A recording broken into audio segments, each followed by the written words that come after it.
Hello, welcome to the Out There channel, live stream number 14. And we're just going to do some UFO chats and look at some UFO videos tonight. It's still Sunday night here, but it's almost midnight, which will be Monday, New Zealand time. So we're just going to set up some things here and check out before and wait for anyone that happens to come along. And at the moment I'm running solo. I don't know if Vids about. He's probably still sleeping. And Robert, not sure what whereabouts he is today. Probably burnt out from watching too much UK soccer on TV. So I'm just going to cue some music.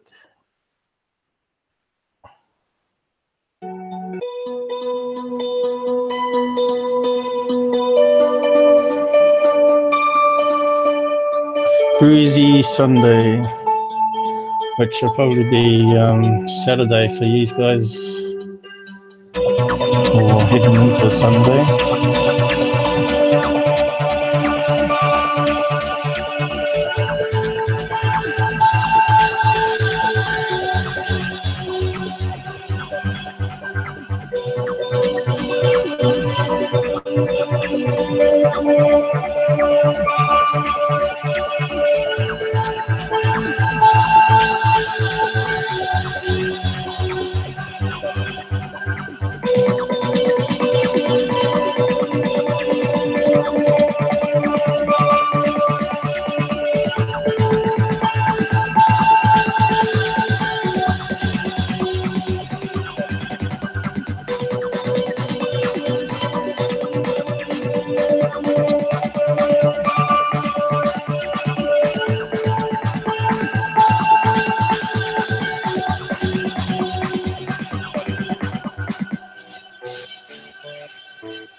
And no one about yet.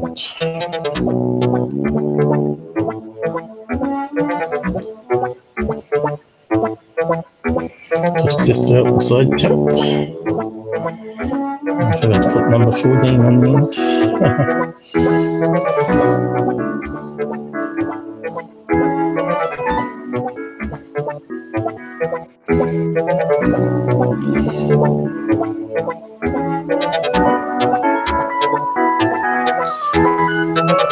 The keyboard is flaky as buggery. And the E key and R key don't work. But I've got to make do with what I've got. Here's my new logo.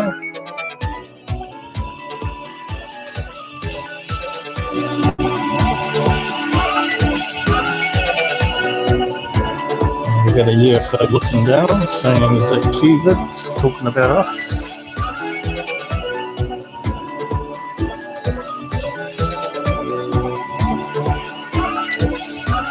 You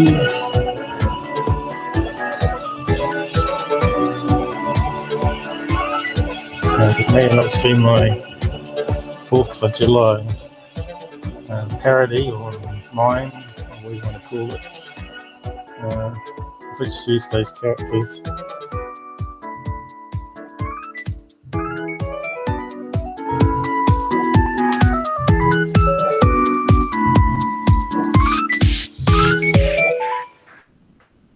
Eggs, toast, gas, fish. What's your favourite dish? Come on. Eggs, toast, gas, fish. What's your favourite dish? Come on. Eggs, toast, gas, fish. What's your favourite dish? Come on. Let's wind down the music. Gas, fish. So, I was just looking on the security camera. I'll just put it up here. And see if it's still there. Yeah, I got a... This is not a fake video. This is live at the moment. Before the camera's upside down. Well, it's around the other way. Because of the power cord, it had to be on the right side or left side. But you can see we've got a triangle UFO in the corner. It's quite funny. but it's actually, believe it or not, is street lights. It goes around a sort of bend. It's crazy. So it looks like a TR-3B. So easy to fake UFOs, eh?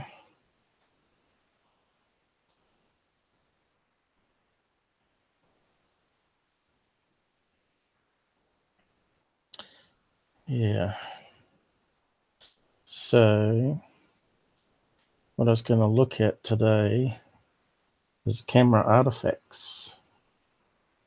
Because I've seen some videos on Twitter where a guy claims to be seeing UFOs since a kid, but he's putting up photographs from his phone camera, I guess, which are clearly not UFOs because they don't understand the technology they're using.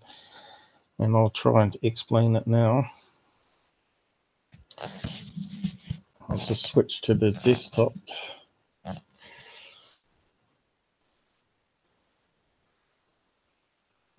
There we go.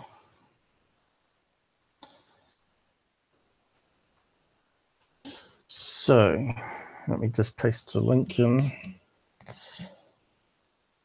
and explain a few things. Now, one of the most common things is motion blur. And I've got an interesting web page here.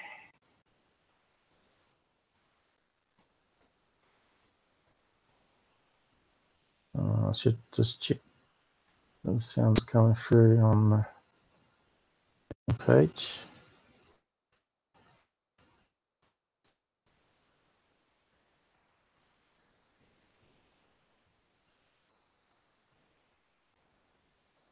Yeah, it looks like it's working okay on the stream. So I've got a multitask here. So here's an article called Shutter Speed and the difference between fast and slow shutter speeds on digital SLR cameras. Now they're high spec cameras and they cost a fair bit of money. Not like also smartphones cost a lot of money, but the cameras are not as good as a dedicated camera, obviously, with optical zoom. And it talks about motion blur on fast moving objects that you're trying to capture. And here's an example of it's set to 1/4 of a second.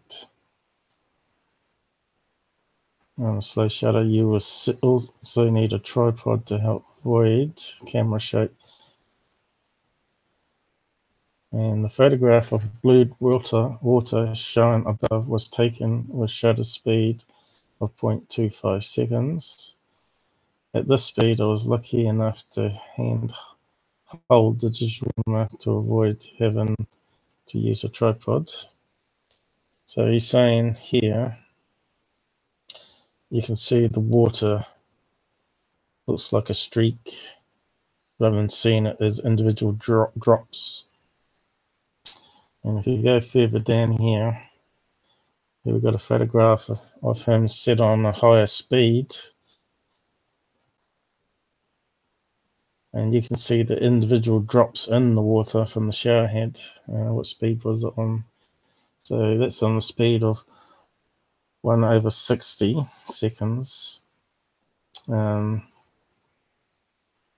Most of the camera phones only do 1/30 frames a second, but this is doing double that, and now we can start to see the water droplets. So basically you start to see how an insect sees or fly. They can see individual water droplets as well because they can they can miss and avoid water coming down in a shower before they land on leaves or fly in a house. They're a house fly. So when you take a photograph outside and you see a smudge, we don't really know what it is. It could be a UFO, but most of the cases it's just a insect that's flying a few feet away from the camera when you're taking it, or even a bird can be flying between trees and also be a smudge. Now, I've done a few UFO cases where I've explained this, but these professional cameras, they can go up to 500 frames a second, which is just, you'll be able to see the beaten wings of a bird, say. And he's talking about 1/125 here. So let's have a look at some of the UFOs that people claim to be UFOs, which are motion blur. And we'll do a Google search.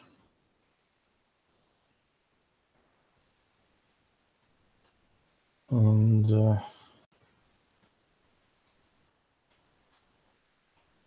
just get the link. I'll just do a search on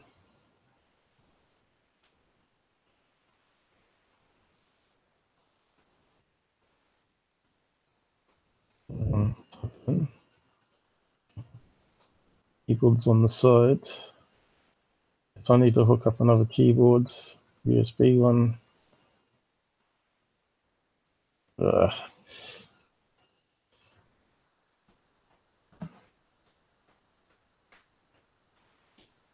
Not very good. Where's the I key gone? There it is. Motion blur. This is how you can do search on stuff. Understanding cameras. You could say cigar UFO, because that seems to be a common one. Motion blur.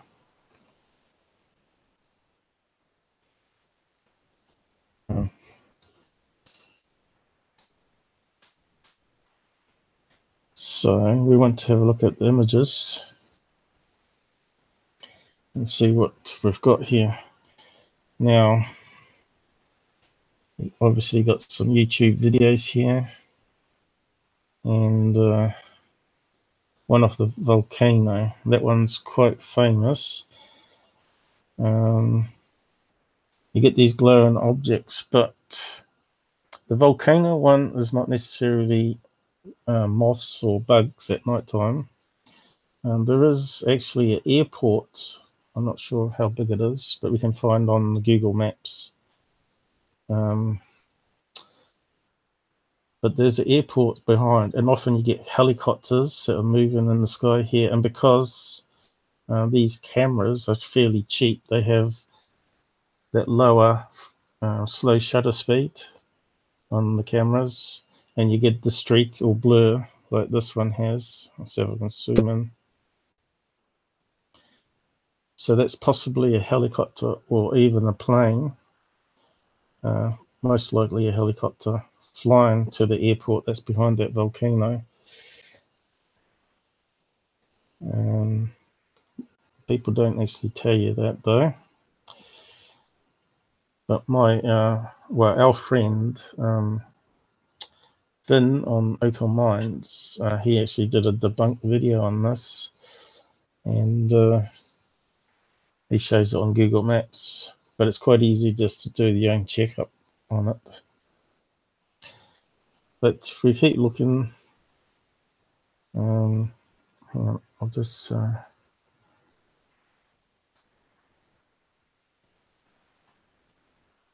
check a few things here before I carry on. Looks like it's coming up all right.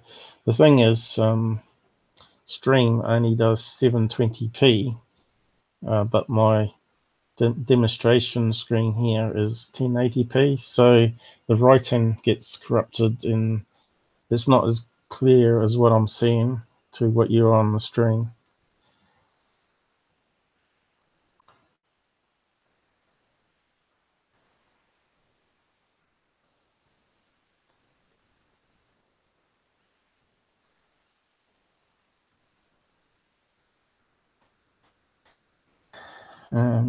Just hang on.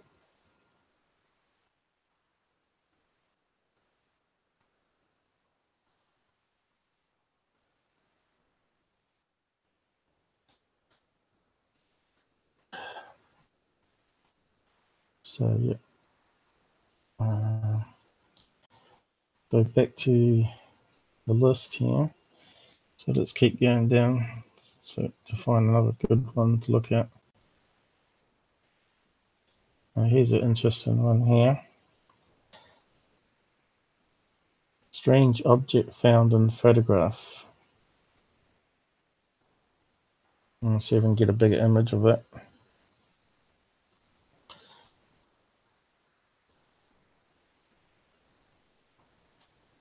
Taking a while to come. So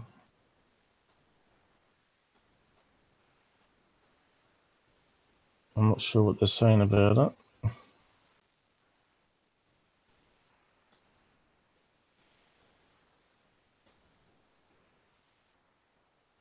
Let's save the image and do a zoom in on it.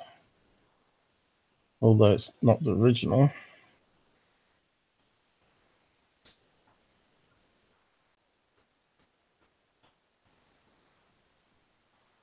And open it up.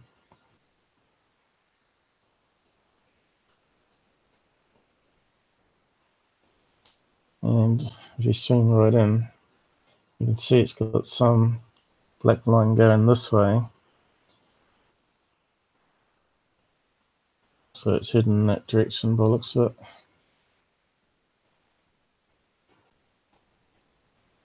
That will be most likely a bug.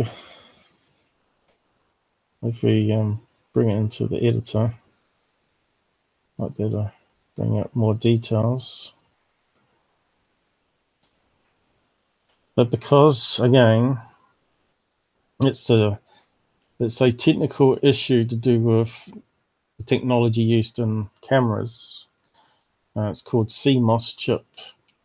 They used to use CCD, and they still do in some high-end cameras because it's a lot better.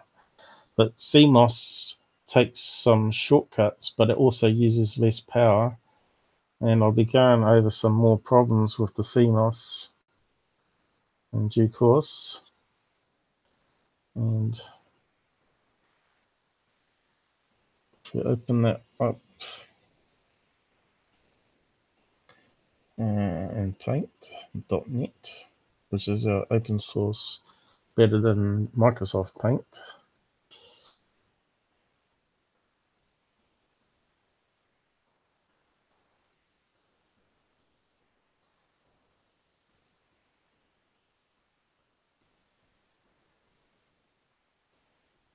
And it's opened on the wrong screen. Well, it's still opening actually.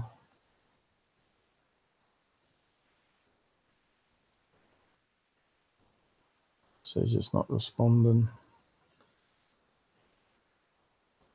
Oh, here we go. Took a wee while. Computer's running a bit slow for some reason. Here we go. So we can make it a bit bigger. So let's do our usual curves plus.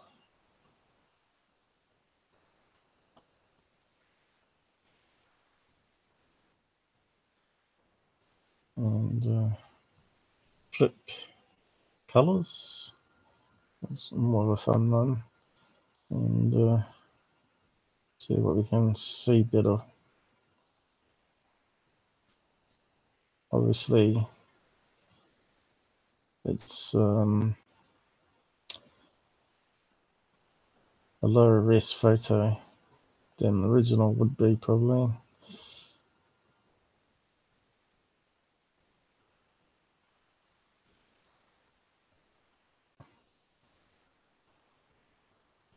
So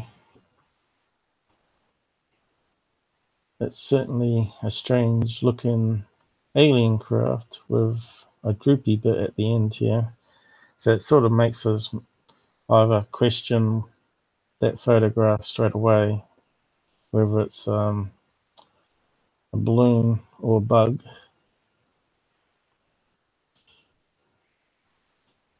We'll try some of the other ones. Desaturate, saturate. And you can start to see the thing.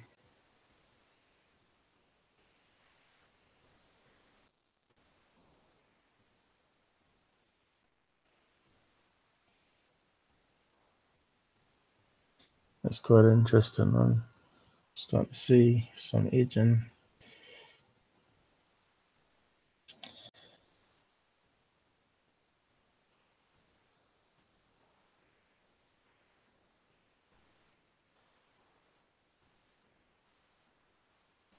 That's probably a fly, and that was some sort of bug that's got long legs going down this way, and it would have some blurriness at the top here, which probably would have been the wings.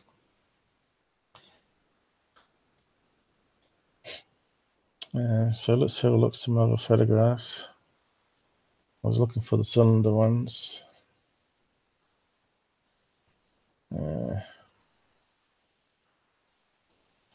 There we go. Did they actually say what it was? Text. It doesn't look like it.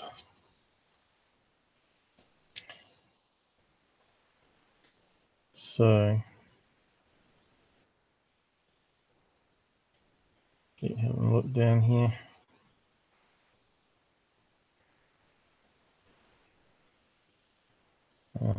These ones are fairly common on the web as well, which are just plain jets creating a contrail where the hot water that's passing through the jet engines condenses in the colder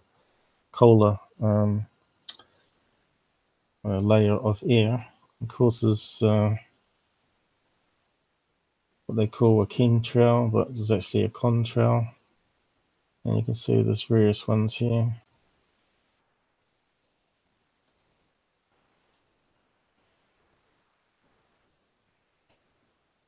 But we still haven't found another good one. That one looks a bit like a balloon. Or actually, it could be a fake one, because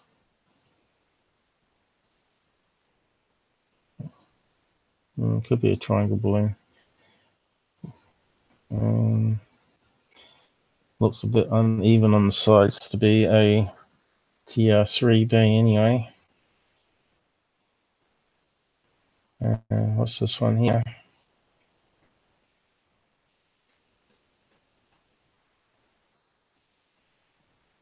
See, we're getting smudging edges here. And that one looks like it's got something coming down the side. That'll be, again, another fly, probably close to the camera. We call them blur foes.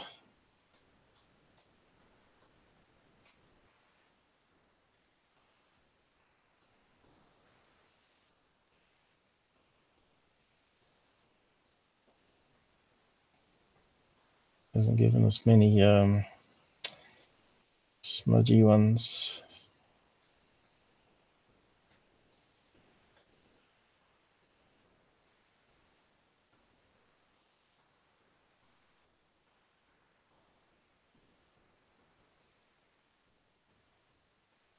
That's a letter A balloon here. Another common one is Mylar balloons. Letter A, alphabet Mylar balloons they're used for parties, for people's names. Some of the long ones are planes, solar balloons. But I was just trying to find a really good one for motion blur. Trying to find a random one. What's this one here? Israel rods. Now the rods can be created by having the camera on a low shutter speed. Now CCD cameras suffer less from it because what it does is it captures all the light instantly on the cells and closes the shutter. Well, the CMOS works in a totally different way, and it processes with like a scan side by side, well, top to bottom scan rate, depending on if you've got the camera rotated portrait or landscape. It could be left to right. So often the rods, if they're just used on low quality cameras, not set to like 1/500 frames per second, and you're going to get the smudging across many of the sensors on the silicon chip before it's had time to process the whole image. The object can move across various photo cells, and that's what you get. You get a streak. Bit like long exposure, but it's really down to the speed of your camera, how it can process. And some people want to get that effect, of course. That's why you can change it on professional cameras.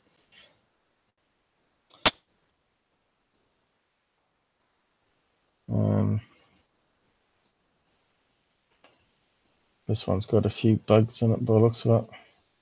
United Kingdom. So we're getting a few streaks here. Plane, they reckon that is. So that gives you a sort of idea. You know, you don't know how, because it's only 2D, we don't know how far away these objects are from the sensor of the camera. Obviously, that plane is far away, but these other objects are very close to the camera and could be little flies, aphids, or whatever type of bug flying a couple of feet away from the lens, and they appear to be bigger than the plane or similar size. It's quite misleading. I think when we get commonplace 3D, filming on smartphones, a lot of this will go away. Also, when they get the higher frame rates on the phones, so you can take better, sharper pictures.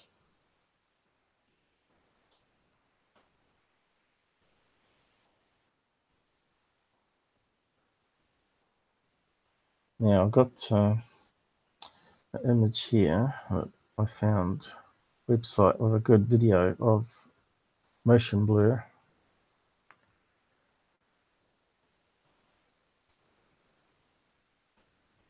And I'll just get the link.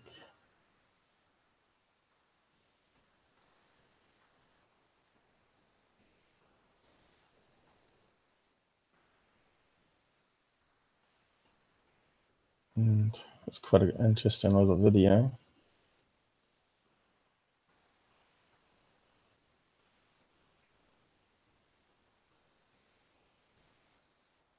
See if it loads up.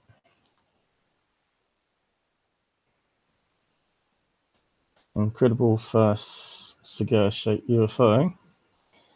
And there's some various images. Again, it's been taken portrait. I think this one was shown on Secure Team 10 at one stage, maybe even third phase. But here gives you some clues that it's motion blur. But it also could be another artifact that we're going to look at in a minute called rolling shutter, where it stretches out the object. But here you can see here, it seems to have appendices going upwards. at certain locations, well, at set locations, which will be the beaten wings of this insect. You can see it's not a solid craft because you can see it's in sort of like not only blurred, but also seems to be in chunks. You can see gaps in between. And I've got a video further down. Let's see if it plays. Here it is, already playing, the looks of it. See, it even looks like it's close to the camera. I'm not sure how well it's coming out for you guys. Sometimes playing videos is not the same as what we see here. But if you look carefully, you see it zoom past, which is a bug, possibly a fly, that's very close to the camera.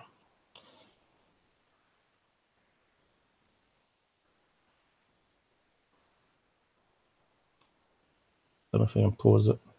What's that done? Let's sort of stuffed it up. I'm just zoom in. Let's search. I'll do the screen soon.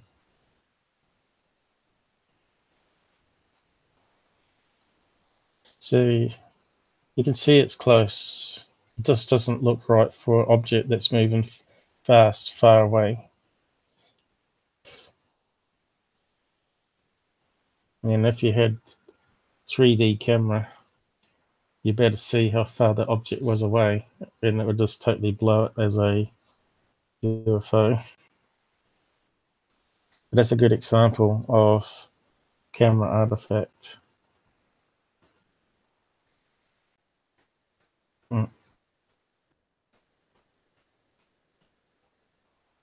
So looks like we've now got one pretty much in at least. I just need to get the other link to talk about this other camera artifact called rolling shutter. Where is it? Here it is. I'll paste it in.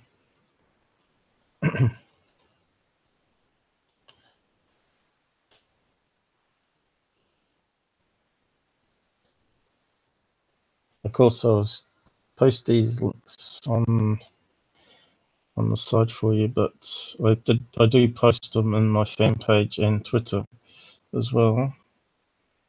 Is that the one?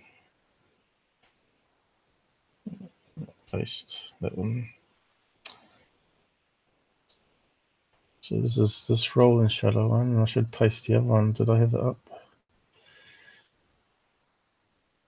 Yeah.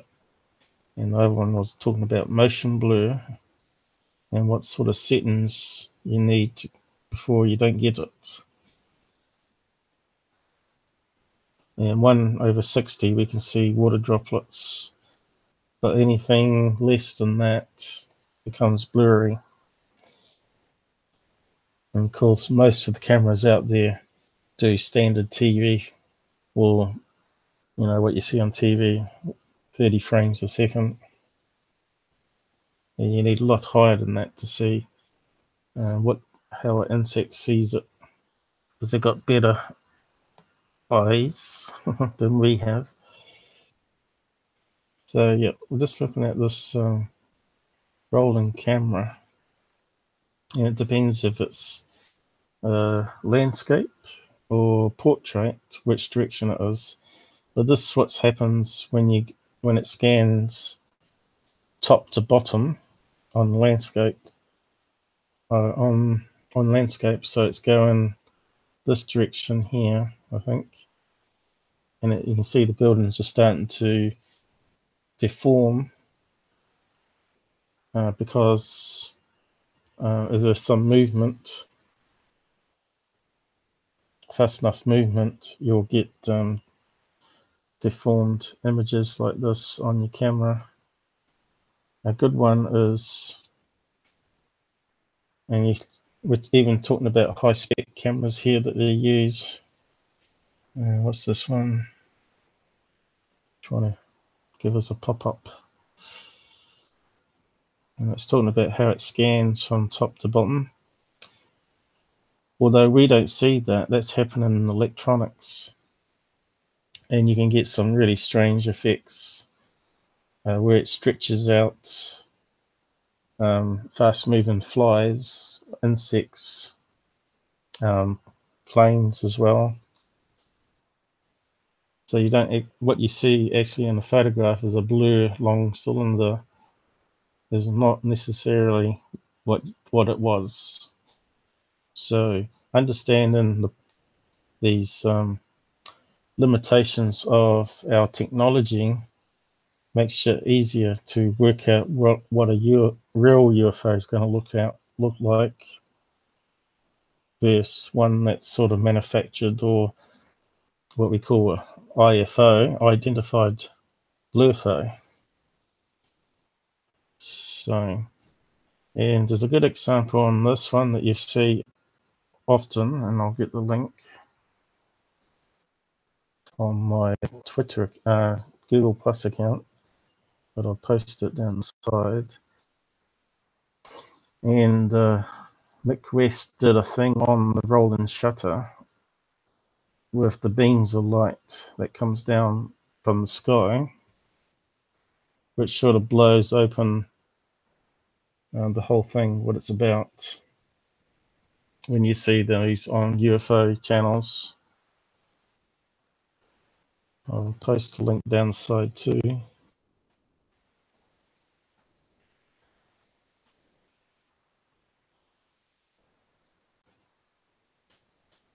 And why are people suddenly seeing strange beams of light around the world? And here's some images. I'll zoom in.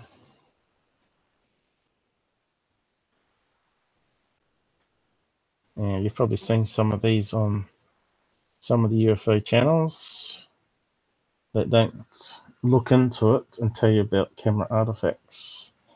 So I'm hoping to at least get you thinking and questioning what you're seeing. And it shows down here how it works with the technology, the sensor. And you can see it scans across, but it does a block. See, he's got two lines here. So it does so many rows and what do you say, pixels or photocells. And if you get a lightning flash, you get a straight line that goes down, see here, which explains the beams of lights that you get in some photographs. You just need some sort of flash when it's processing the image. And of course, we know lightning is quite fast and it can go faster than what the camera, well, a typical iPhone camera can handle, or a smartphone.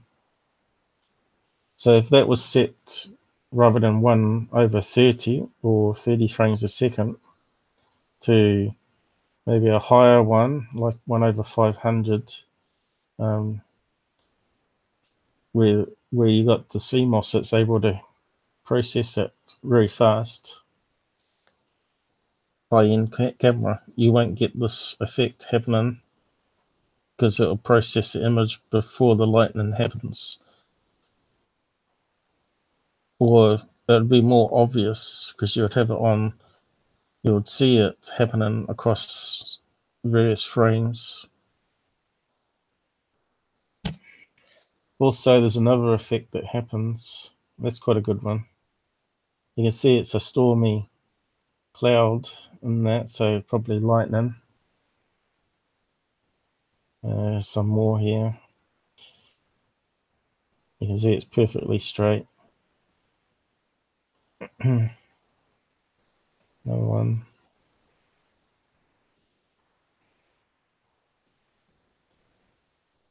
So that's called rolling shutter effect, artifact, I mean.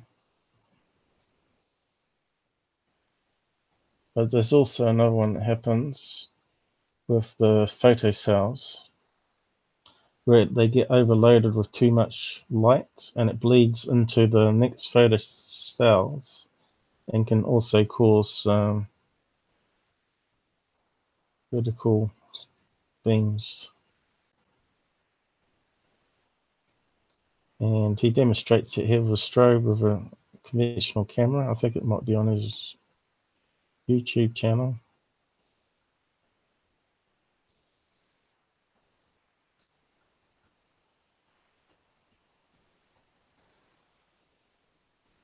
So I think these are the other ones that happen. What's he say? He's saying it's a different type of beam caused by CCD vertical smear. So he's saying the photocells get overloaded. I wonder if it happens on CMOS too. I think it does. I'll probably have to Google that and find out. But you can see it's like the sun, aiming it directly at the sun, is overloading the photocells, and it spreads the charge across more of the photocells. So it's not what you're actually seeing. And here's some other ones for street lights at night that do the same thing. So yeah, I thought that was quite interesting.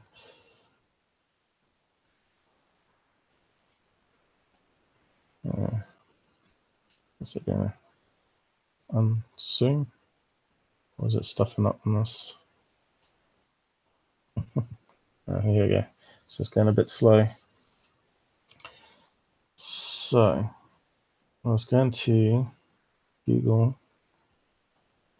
rolling shutter and show you some other images that happen that other people have caught.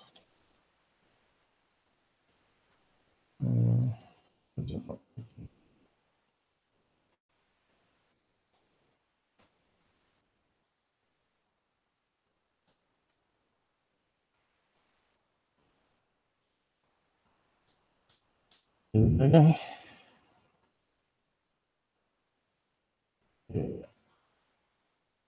See what images we get. And here's some. It's got a rolling door. We don't want that one. Here's a classic one of a propeller. And it's because it's scanning. What's that one? Top to bottom, I think.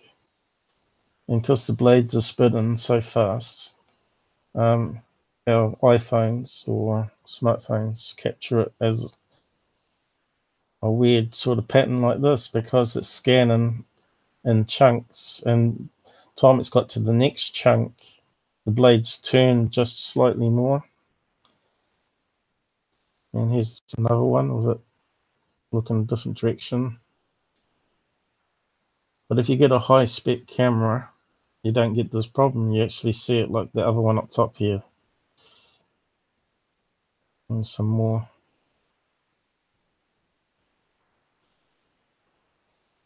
Creates some interesting effects. But of course, if you get a bug that's flying across the scene there, very close to camera, is also going to have these artifacts where it stretches it out. And that can even be a bird, if a bird flies past. And I did analysis on this on Jason Cleave's video saying it was a cigar UFO when it's actually just camera artifacts. He's pushing his book and he's putting up some videos to try and promote his book, but his analysis is not professional. See, even I was able to research this and come up with a different conclusion to what he did. And here's one of a fan. So yeah. Helicopter's a good one. And you can see here they've got explaining global shutter, which is what CCD cameras can have. Well, they do have, but some CMOS do have it, I think, as well. Some high-end ones, but let's open that one up.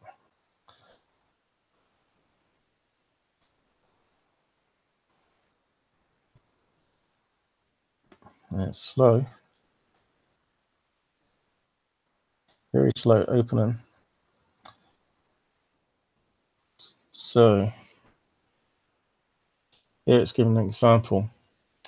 Global shutter, which they're saying total shutter, takes the light from all the cells instantly, which you get on CCD cameras, but most of the phones we use are using CMOS, which have this rolling shutter where it takes each line of photo cells and produces your image. So if you have an insect that's flying in that direction, going down, keeping up with the scan rate, which is 1/30, which is very possible, or even a bird, it's going to stretch out. And they've got some examples here of the helicopter and stretching of the car. And motion blur is also related to how fast it can process the data on the cell. And if the car's moving, it will be smudgy. But this is sort of warped and smudgy. And global shutter, obviously, as a sharper image, just see if we can open it up better. So here we go. So it depends how much you want to spend on your camera tech, I suppose. But if you're doing UFO spotting, you obviously want a decent camera.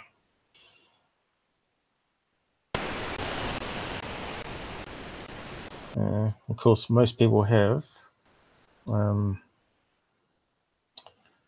iPhones and smartphones which suffer from motion blur and rolling shutter, and also long exposure if you have it set to the wrong setting, so the shutter of the camera stays open longer to let more light in, which you normally have a setting for that for nighttime shots. And yeah, that's quite good. That's a really good site, so I'll paste that on the side. I might post it on my thing. Quite well done, this web page, showing the different cameras.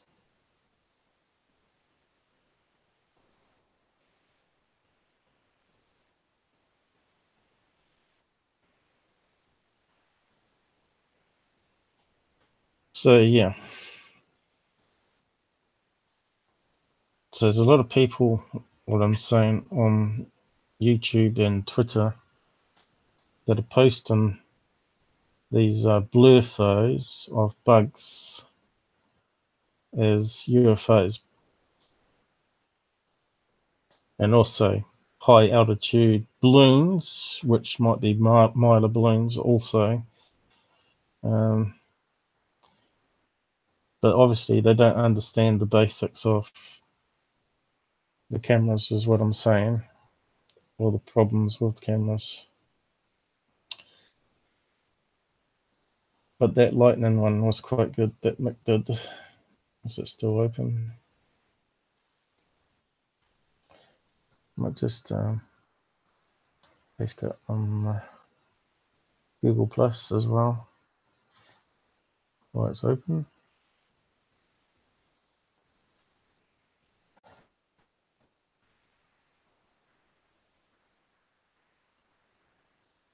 Oh, I always have problems. Oh. Okay, let's go now on the other screen. And I'll post it to Twitter as well.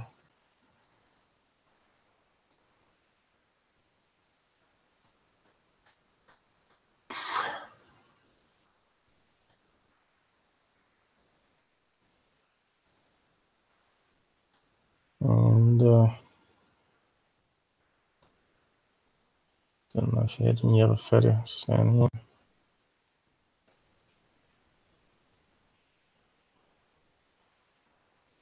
Has he got birds or something?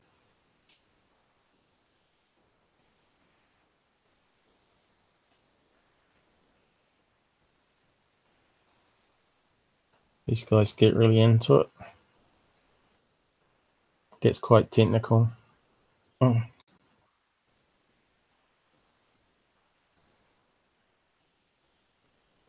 don't know what that's meant to be. Looks like birds in the photo. See if we can zoom in.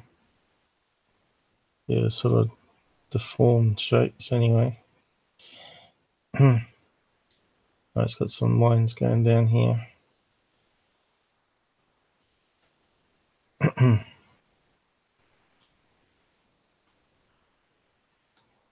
Yeah, so that's quite interesting about the lightning or the beams of light. You see that quite often.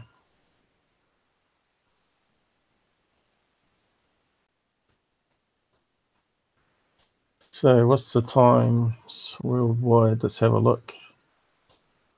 See who's about.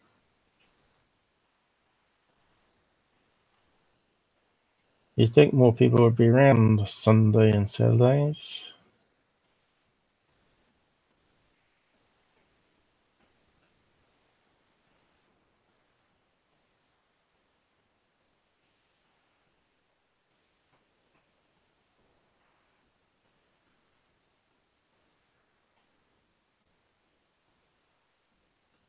So let's have a quick look around. So this is a handy site I use called dateandtime.com. You go to the world clock and it gives you a rundown of all the different locations around the world and what time it is compared to my time. So Australia is 10:30 p.m. and UK should be down here 1:30 p.m. and USA early morning there. People still in bed, but on the other side of USA, it's 8:30 in the morning, so they should be getting up. Probably most people sleep into 10 nowadays, do they, in the weekend?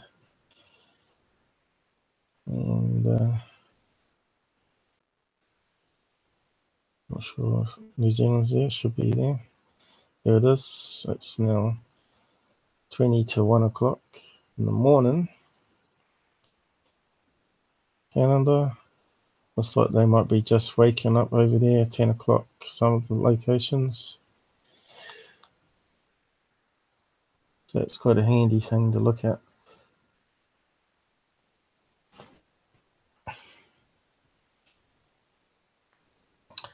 So I was going to have a look at some of the stuff that's appearing on some of the larger channels like I always do as well. But I just wanted to clear up some of the camera artifacts to start with. So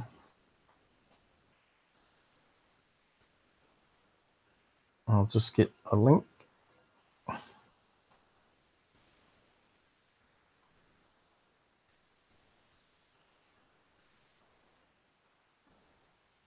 Let's see what's happening.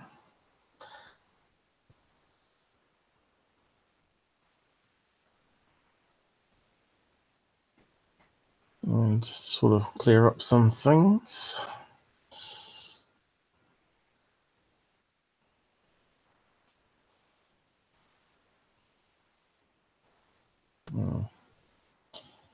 Okay, so let's Secure Team 10 talking about. So the last one we looked at was down this way, I think. He watched it sit there for hours. So let's have a look at this one.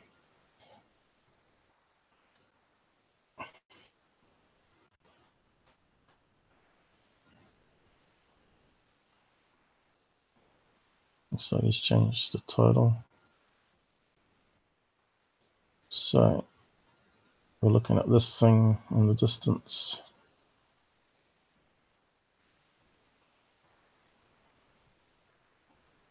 Now you can see here a reflection. So he's clearly filming through a window. So could that thing in the distance be a smudge on the window? There's initial thoughts on this one. He certainly can't keep his camera still. So we're zoomed in now. And if we zoom in even further,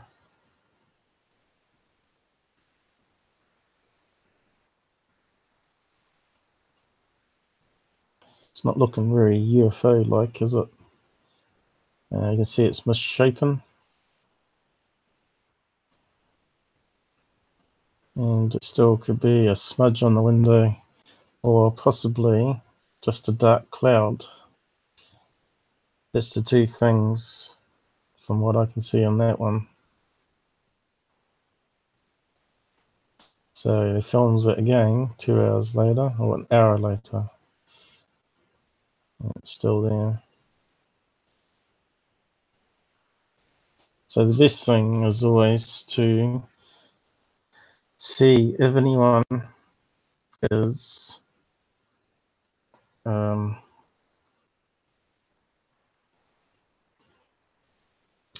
the same area, saw it as well.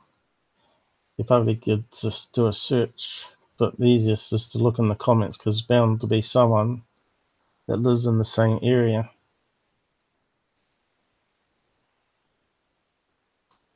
So some of the professionals out there are saying no way is it cloud. I don't know how they can say it's not a cloud, because it looks like a very still night, and clouds can hang around for quite a long time.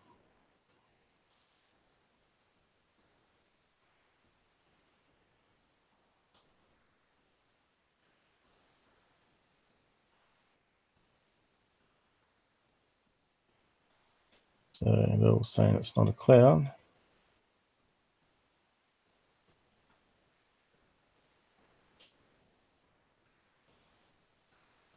To me, it looks like maybe a smoke cloud that's sort of hanging in the air. On a zero breeze night, you would have to look at the weather reports.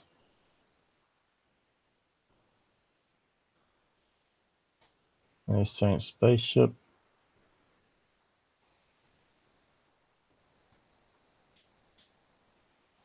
But I did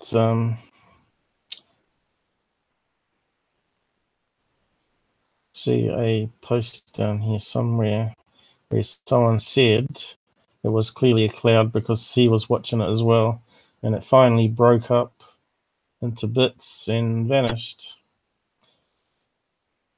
or stretched and changed shape. Obviously his comment got deleted. This is a cloud. When he zooms in on it at the beginning, you can see the edges clearly uneven shape, which is what I said when I zoomed in on it.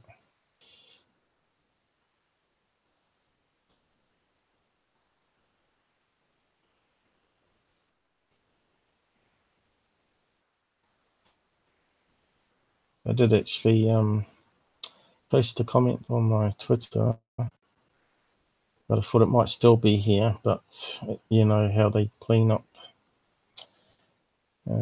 what people say on the channels to silence the truth. Well, unfortunately, UFO channels do it too. They don't want you to question the UFO. as being a natural object.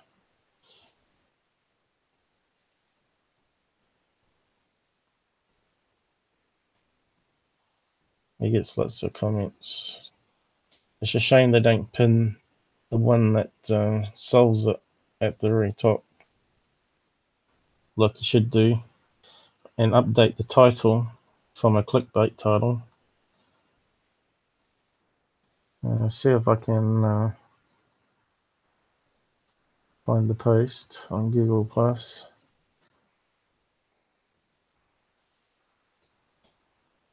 That's why I save stuff and I research it, because you don't know if someone's going to delete it.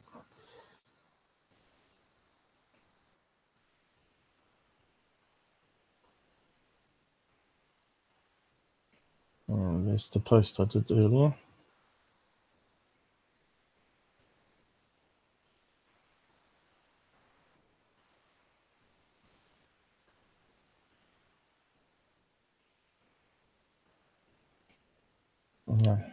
My last stream was with Il from MUFON.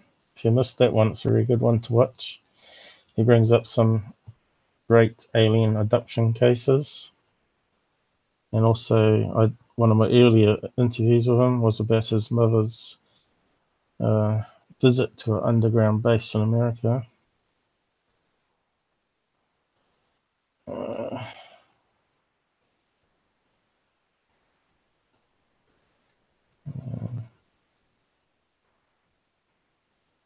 He deleted that one.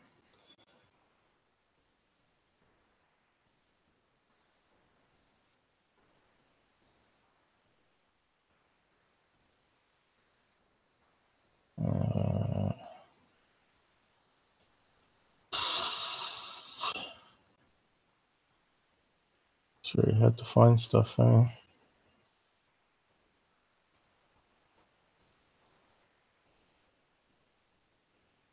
Probably was a while ago now.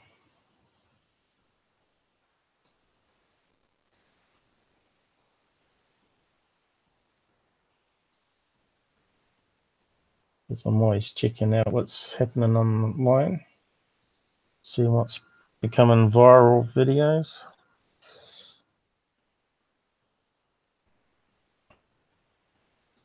I can't see it. But he did say that he was from the area and can confirm it was a cloud. So that was good enough for me on that one.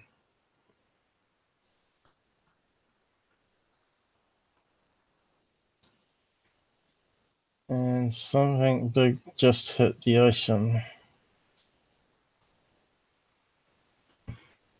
which probably would be debunked by now.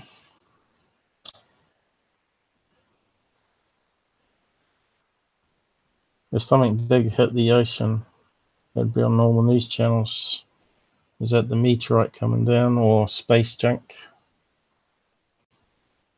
I'm not sure what that is. Looks like from a movie.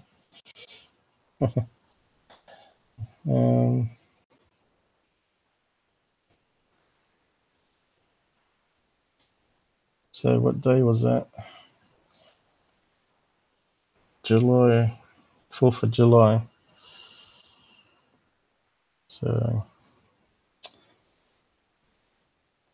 let's do a search, see if we can find any news reports on it.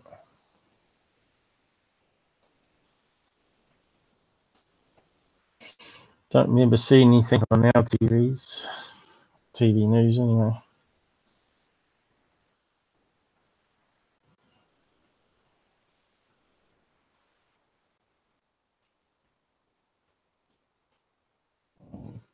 Keywords, should we try? Crash ocean.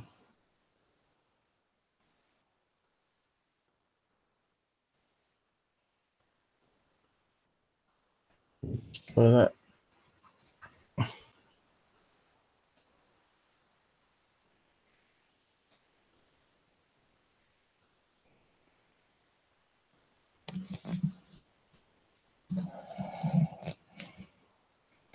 So, talks about a helicopter crash. March. Probably need to narrow down the search. Look on tools anytime. Past week, maybe. Does that cover the 4th? What is it now? Yeah, that should cover it. 7 days ago. So they're talking about a meteorite here. So could that be it? 2 days ago. So obviously they've updated it.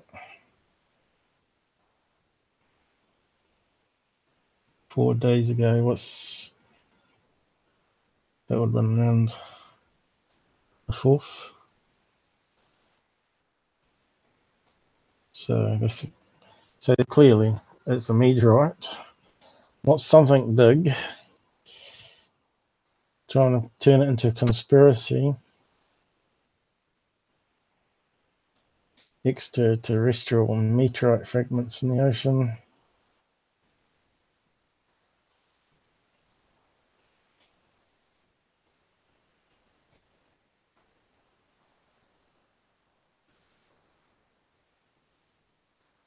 So Nautilus live stream. So there's a live stream where you can watch it.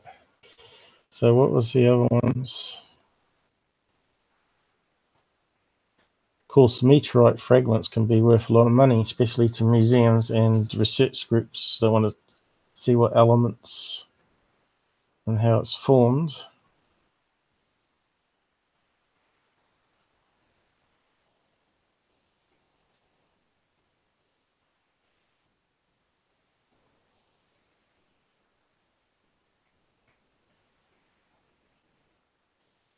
There's probably a news report somewhere. I don't think he had any links. Just advertising to buy his stuff. No links to the so-called report.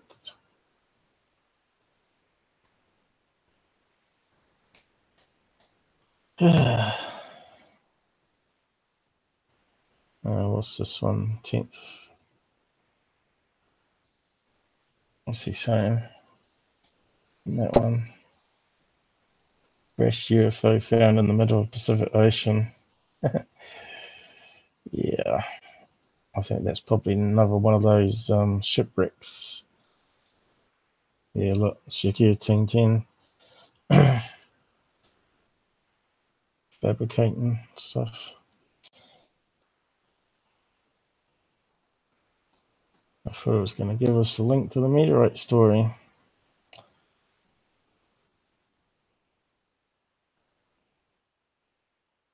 We have to type in NASA meteorite ocean or something. So it's best to always verify the stories you hear. Sounds like you can see it live, so you know it's not going to be a UFO crash because they wouldn't have a live coverage of it. Ocean on the end. So there are links to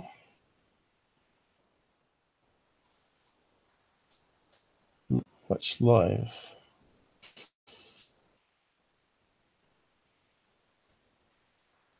Sonic Boom. Daily Mail. That's probably where you got the information from.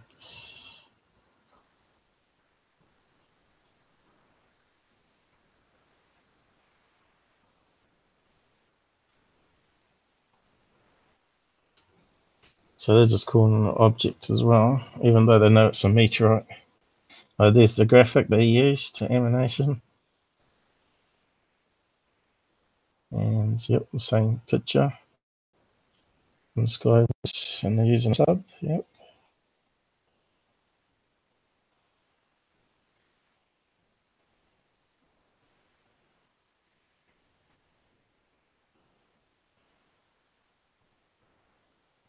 So what was the other links? some of these meteorites can be worth like hundreds of thousands of dollars to millions of dollars, depending how big it is. Some of them can be like a ton in weight, some of them. And they can be very old. I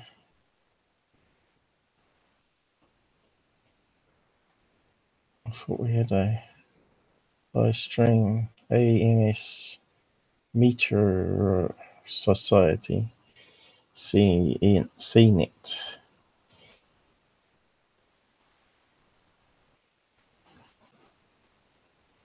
Where's the live stream link then? Oh, it's loading now, is it? Very slow.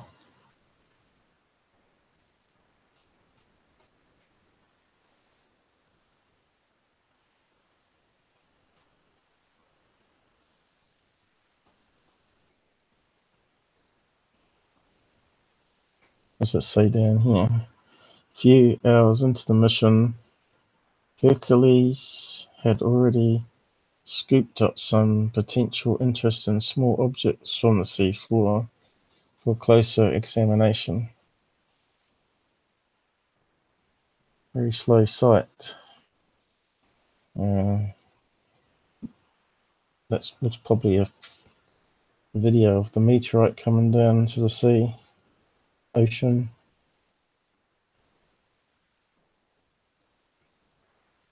Supported by National Geographic.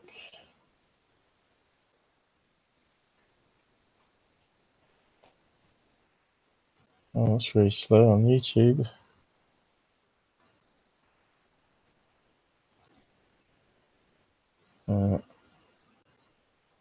Lighten up the sky. What time was that on the video corner?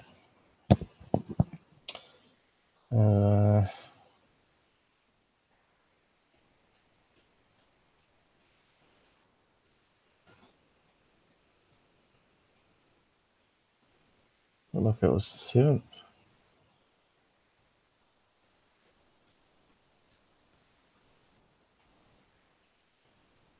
Seventh of March. So that was a long time ago.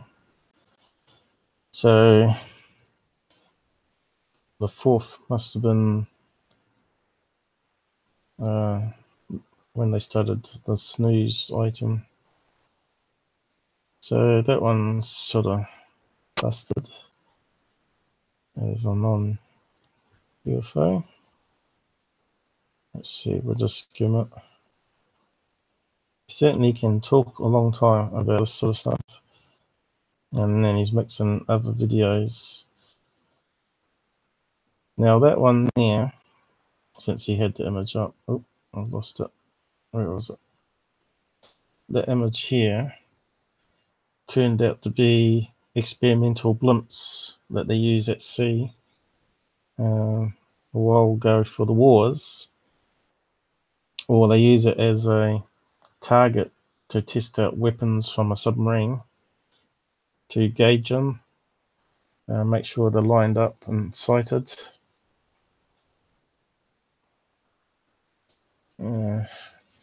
So he keeps mixing in stuff that's sort of been debunked.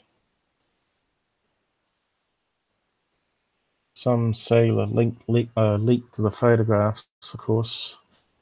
I'm not sure if he's got the other ones up, but other ones are clearly blimp looking, balloon looking. No, he didn't put the other ones up in this one.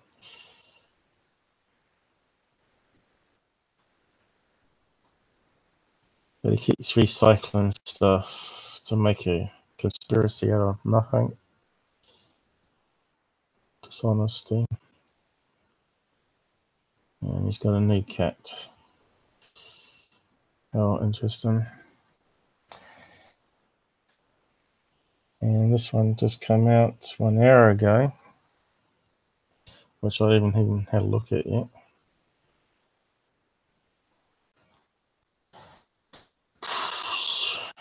It's got no closed captions.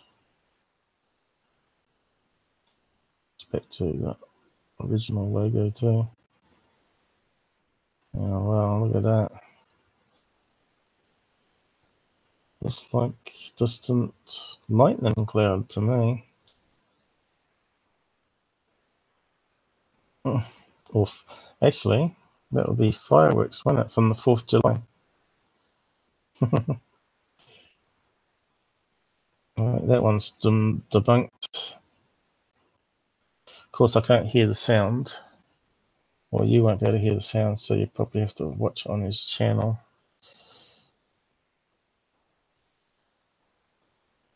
That looks like a load of fireworks going up and exploding. What's the date that he put on it? Of course, 4th July is when the fireworks are sold, but people buy loads of them and let them off various nights throughout the period. They do it in our country as well. Scare the dogs and cats.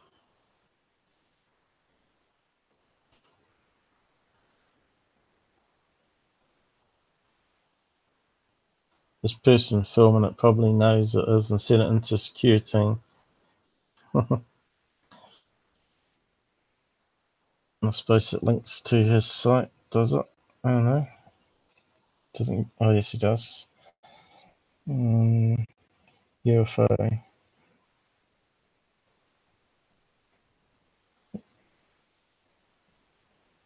So what day was it posted? So we have to look at the original. Amazing flashes. Hang on.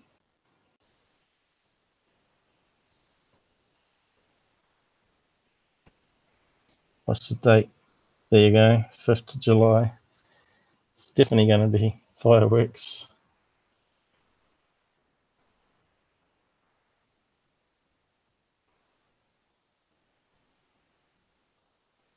So he's bought that out an hour ago. Of course, I don't know what he's saying. Is he going to say it was fireworks or lightning? But the way it's exploding, and you can see it's got a lot of smoke in the atmosphere here. You can see it's sort of what you see if you have a look at a lot of fireworks. Creates a lot of gunpowder smoke. Fake. Another fake video.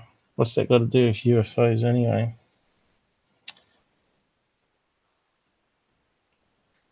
Does anyone actually say it's fireworks? The problem is they delete the comments. And someone says, I saw that too, and it was fireworks. They delete the comments because they want people to come in and sub to them and view all their content. So you always got to have a critical mind, skeptical mind. Amazing flashes in the sky. So clickbaity, eh? So what's third phase up to? Probably easy just to paste the link. Let me get it from the screen on the other one.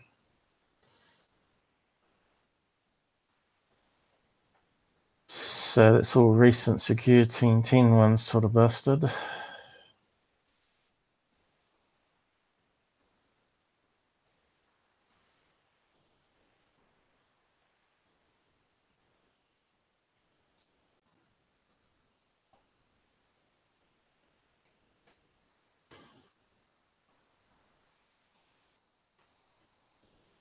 So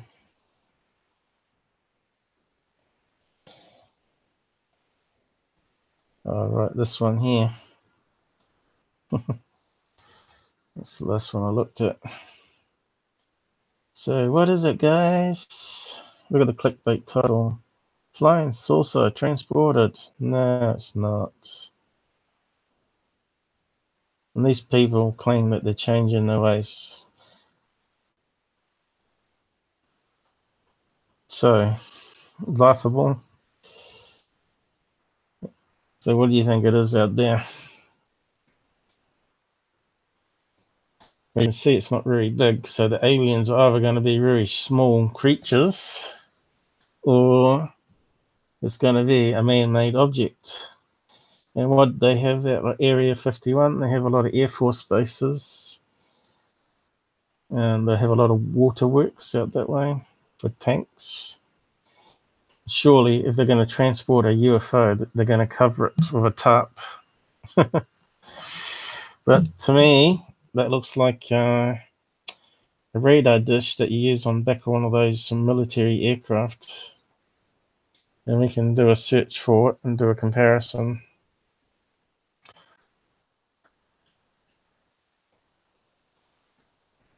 I think they call it AWAC or something like that. I'm not sure how you spell it though.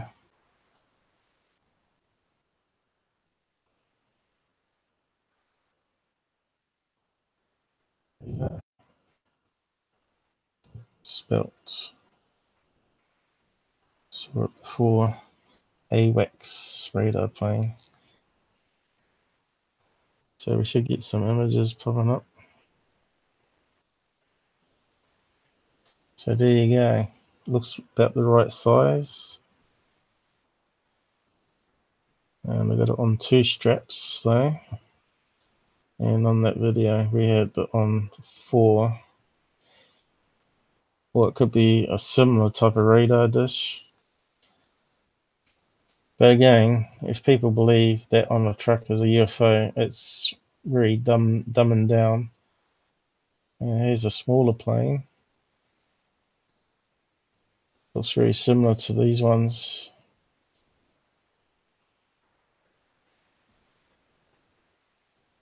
Yeah, that's stealthy looking plane there.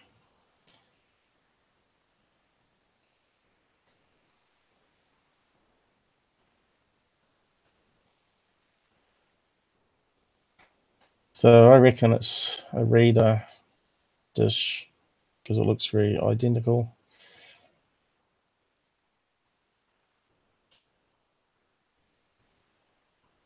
But obviously they're going to improve the technology all the time. I think they use them on aircraft carriers where they're out to sea with radar, land-based radar is not reaching, and they fly off aircraft carriers, probably these smaller ones that they had as well. The prop plane still looks like it's landed on an aircraft carrier, that one. Project Cadillac. Yeah, US Navy. So it's landed on a flight deck.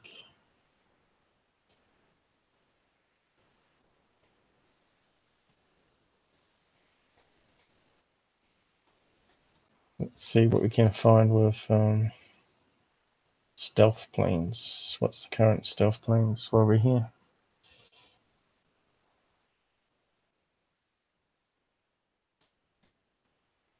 B2, yeah, comes up straight away. What's that one called? That was the first biplane, wasn't it?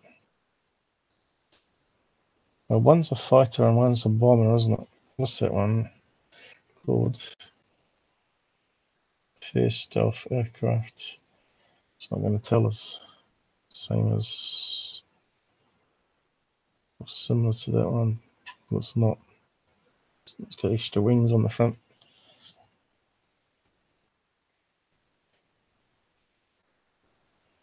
What's that one called? A B2, isn't it? Fighter. No, that's a B2, isn't it? B2, that's a B2. What's that one called? X something rather.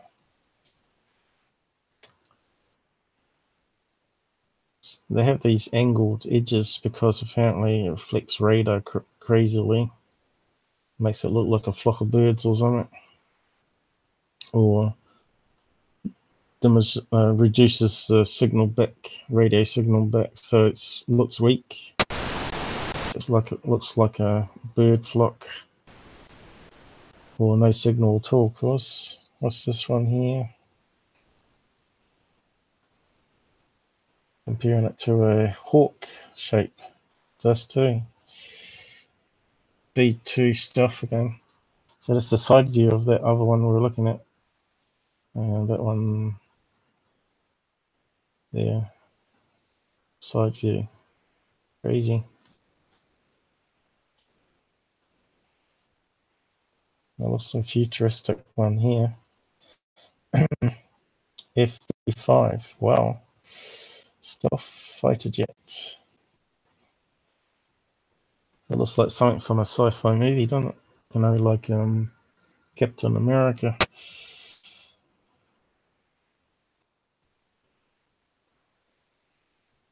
What's that one there?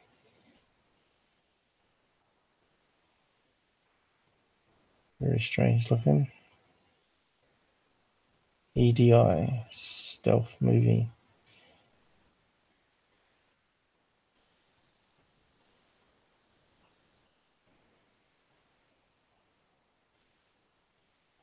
There's again that small plane with the radar dish on the back.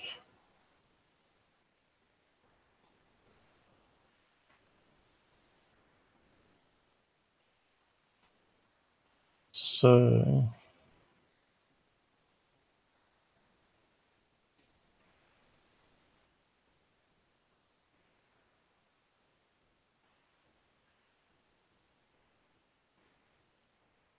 yeah.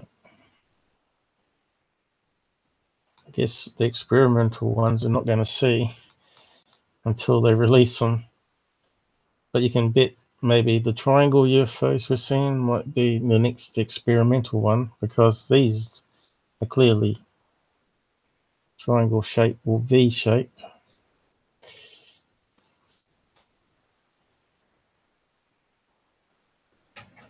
L's got some ones with V craft and triangles.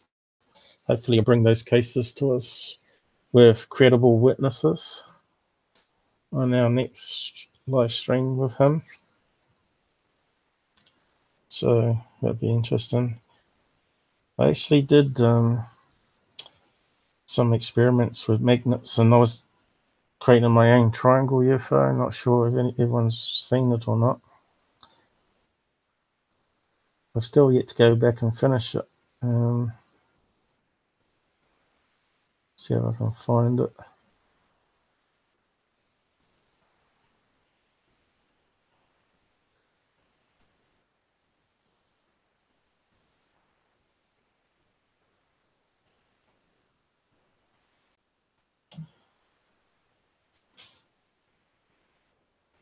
Racing slow loading there.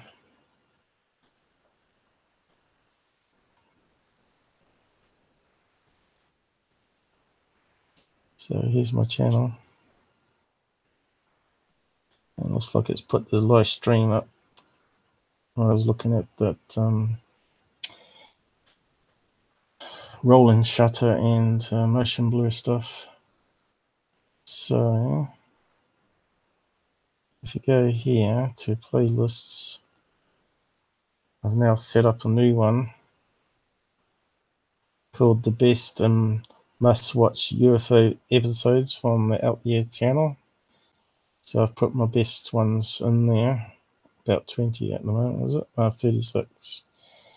So I want to find the one about anti-gravity and magnet experiments. So go into that playlist.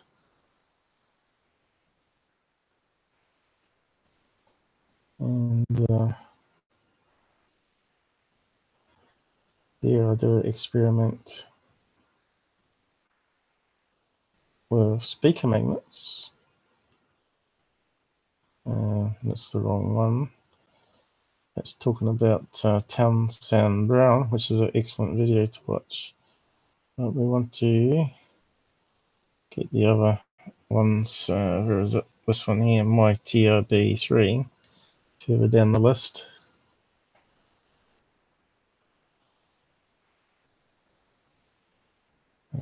Slow.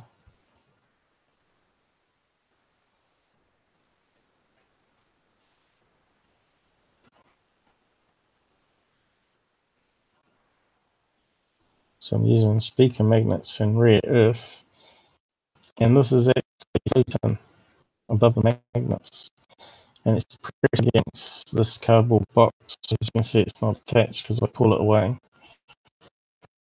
and it's hovering, as you can see, bouncing around on the magnets. I used a bit of blue tack and nails because I didn't want it permanently glued.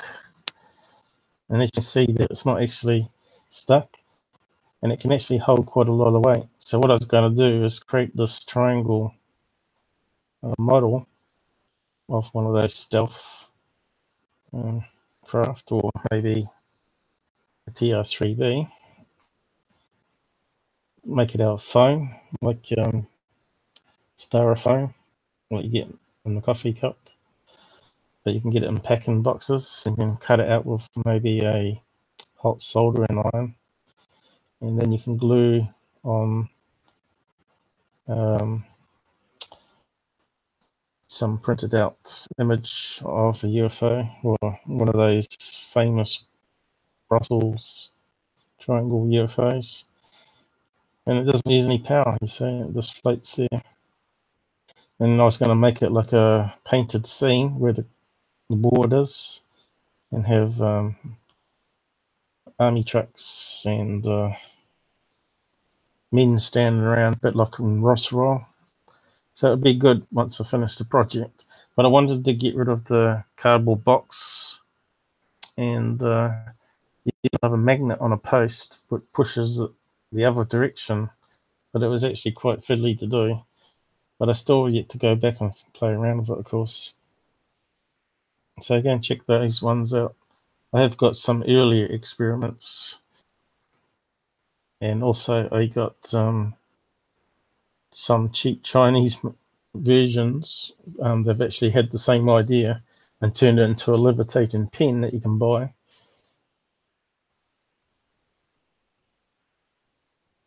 But it didn't work so well because it was so cheap and nasty and very weak magnets. So here we go, we've got some more clickbait titles here. You might want to watch this, or you may not want to watch it. And you won't believe what we discovered deep. So they're exploring a cave by the looks of it. So what's that got to do with UFOs? I don't know. Isn't that an old video where they go into a cave last year?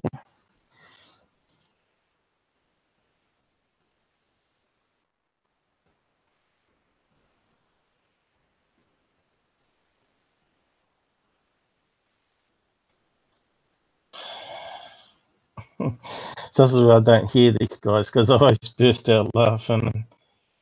I'm sure we're seeing this before. They're going back to the same cave. They end up like those kids on TV at the moment that went into a cave, dived underwater, and now stuck underground.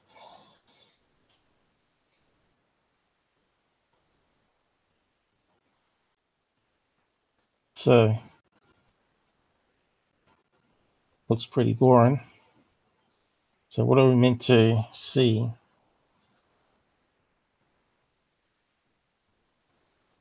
That someone dug a cave for mining?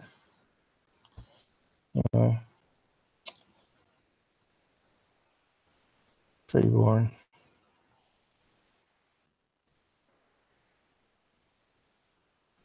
And what's the latest clickbait?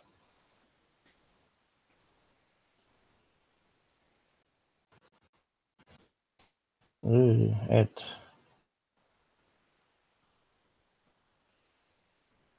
Partnership. Ah, looks like they embedded ads on it. Right. Dr. Greer. Definitely a must not watch.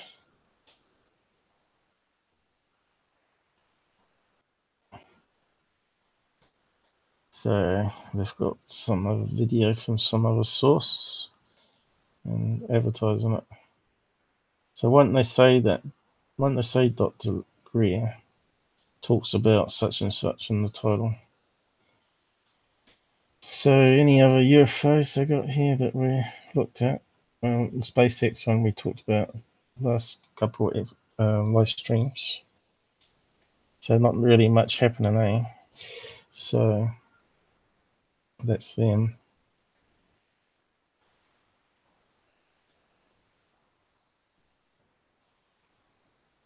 So I thought some of my regular viewers would be on here, talking on the side at least.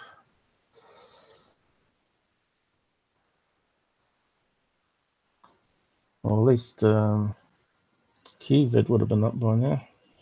And what's the time? 1 a.m.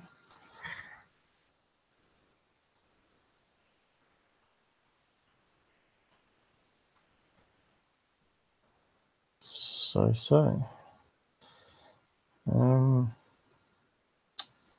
Still broadcasting all right. Looks like it.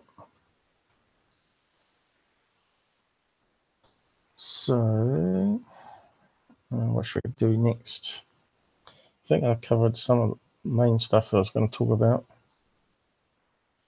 Fortunately, we haven't got Vid asked for his opinion on what we looked at. Or Robert. I don't know where Robert is today.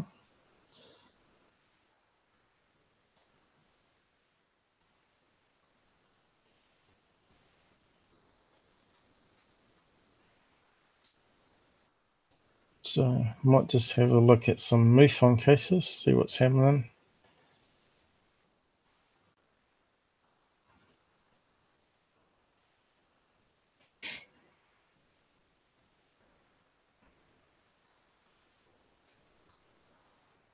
I'll just load it up. UFO stalker. I just need a drink.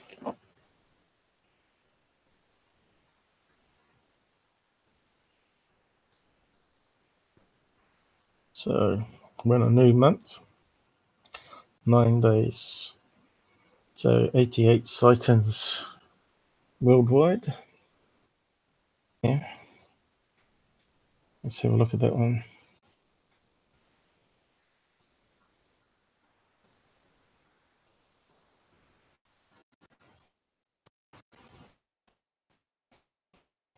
It's actually an island, Guam. And just a photograph. Again, it looks like an artifact that we were talking about earlier with the light effect from the rolling shutter. Let's open it up. Definitely looks like a house in the background. And it looks like a stormy night.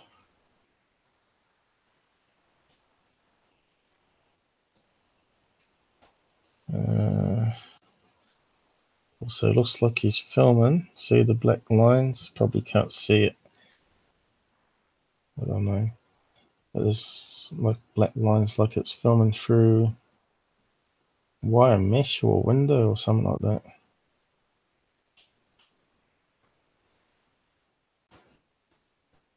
Net curtain. Probably be able to bring it into editor and look at it a bit closer. So what is it saying here? I dropped my daughter to the bus stop and returned home. I noticed a weird, nice pink cloud in the sky. So I broke out the iPhone. First picture, I noticed a beam coming from the sky. So we just covered that earlier. How about that for coincidence? Synchronicity to the roof. Could be just some sunlight broken through the clouds, because I've seen the beams of sunlight also coming down. And if it goes through ice crystals, it can have different colours.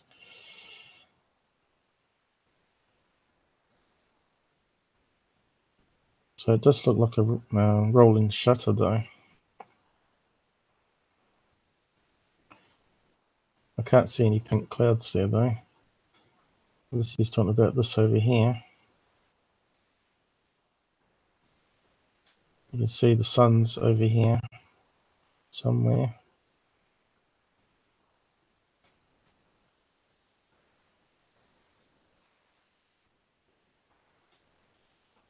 Yeah. Camera artifact. Just a beam of light from a cloud where the sun's broken through. uh,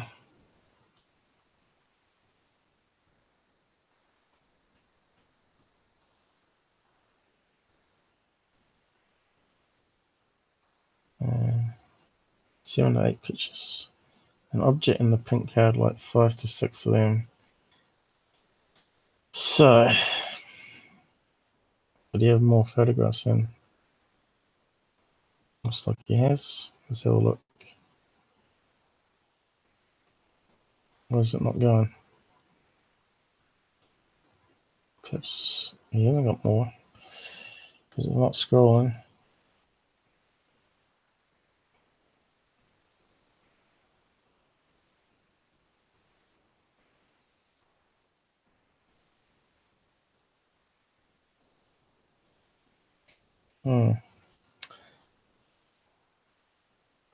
There's more photographs. Why can't we see them?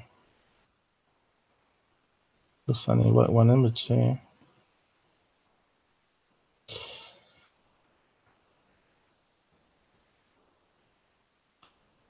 It's only one image. So, let's go back to the map and have a look for other ones. Give us a silver UFO, people.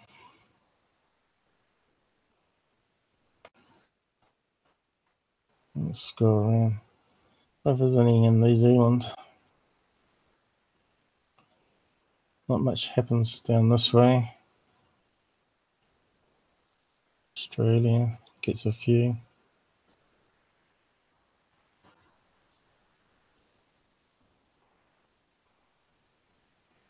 Doesn't look like anything from this month. Oh, we've got some on the edge of Australia. Are they just stories or photographs? Where are they gone? It disappeared now. Very strange. I think his software is a wee bit buggy.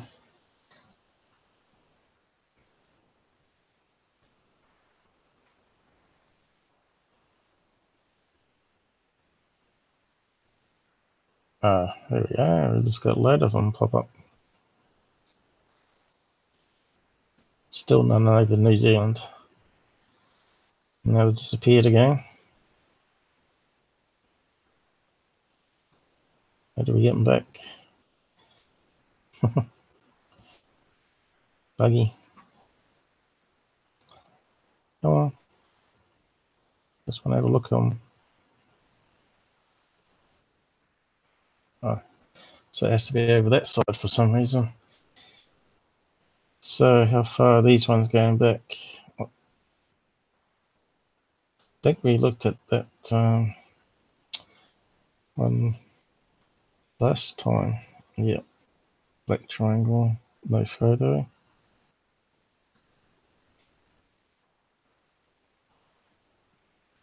8th of the 4th. Yep. Pretty sure we looked at these ones. And here's some 5th ones. 6th of the 5th. No photo. Oh, black triangle down here.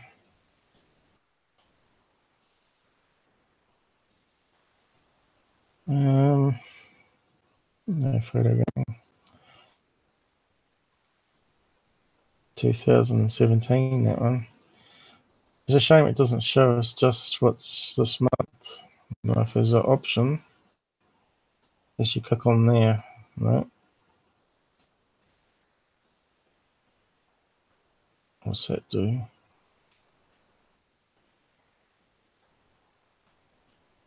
No, not sure. Not sure there's an option to limit. So was there any photographs?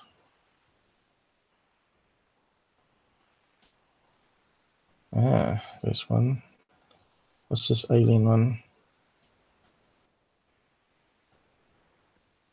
Scars appeared overnight, but they didn't take any photographs of it. Let's have a look at that alien one anyway.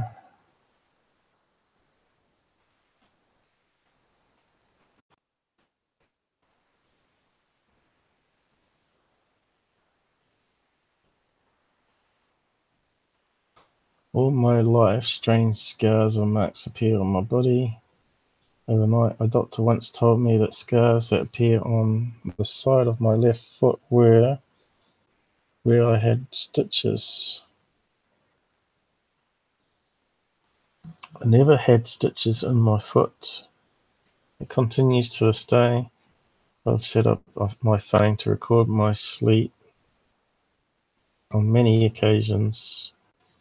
Nearly every time there has been a malfunction in the recording. So why didn't you take some pictures of her scars? Could at least put something up with the report.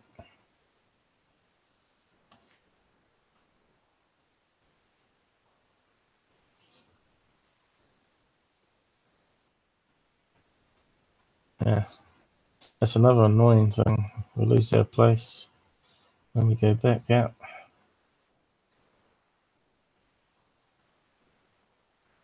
Now we're going to have trouble getting the UFOs popping up again. Yep, I have to move it to the side or something over here. Yep, there they come. Can we move it back? Oh, they're gone again. No, they're back. Oh, we got some over New Zealand now. Now they're gone. They're here.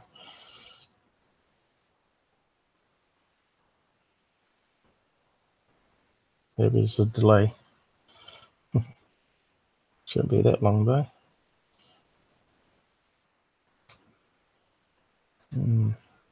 It's annoying.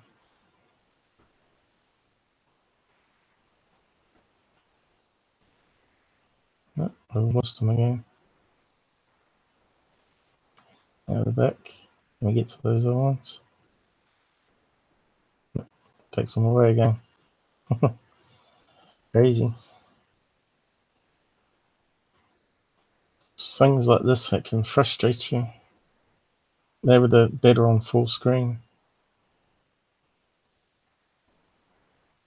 Nope, hasn't come up.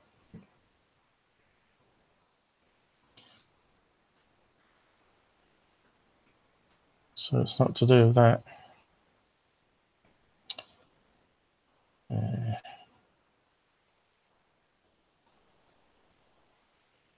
I got them back here.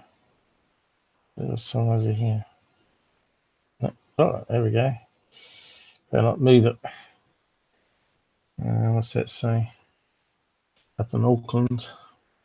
No photograph, of course. Very bright light. Bright orange sparkles. No photograph. And another one with no photograph. Looks like a star follows me. I want to get a picture of it. A video, at least show it was following.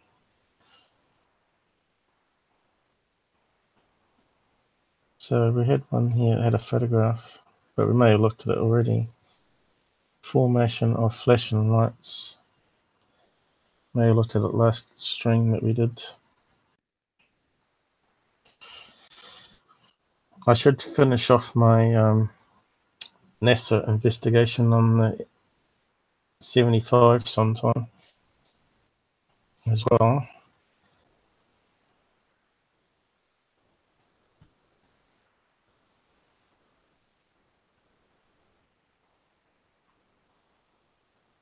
Looks like we only got one photograph again.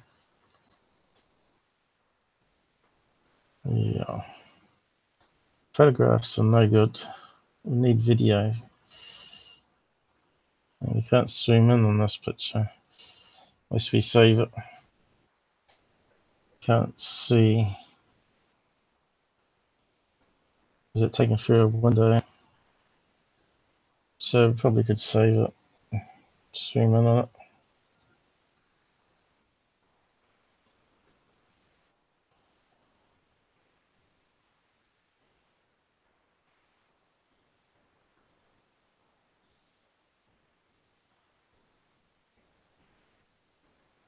to open it up.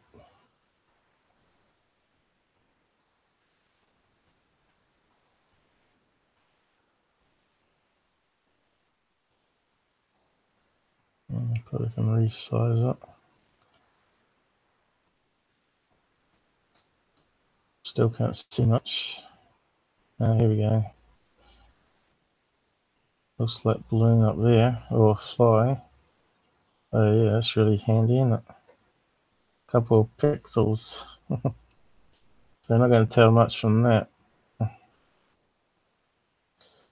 But milder balloons, if they're going upwards and reflecting the sun, will cause flashing light patterns as they're rotating in the air current. I can't see one where he's got the arrow.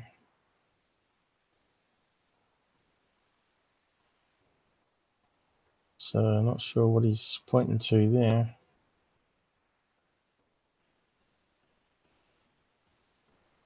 But this is no good. He needs to apply the original photograph and not one that he's just drawn on, because they just won't accept it.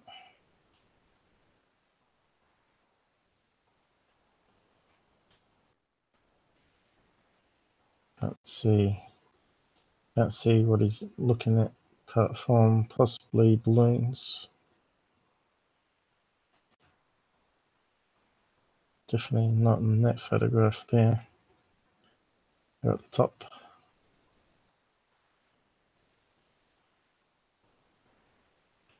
Unless it's gone into the cloud level. Cloud could have gone into the cloud. Very strange. What did he say? Close that. What did he say in the report? Quite a lot of blurb.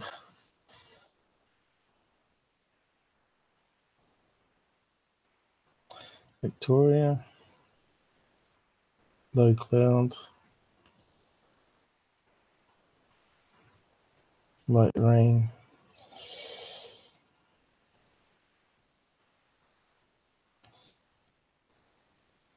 It's hard to estimate the altitude. There is 3 lights. Looks like he hasn't spotted the other stuff on the photograph then. Very bright.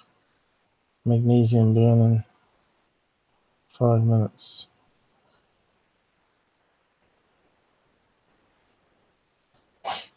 So, what day was that? March the 17th. Not much to go on. Probably could plug it into Plane Finder and see whether it's a couple of jets flying through the air.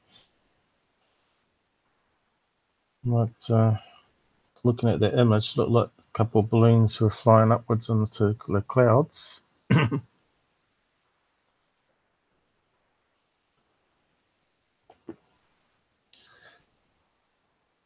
We could probably try Plane Finder. Let's see. Hey, Rennie Cruz, you're the first one on all night. How long have I been going for?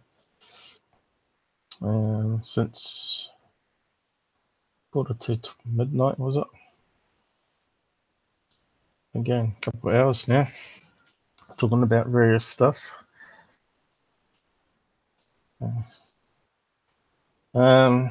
What's up? Not much.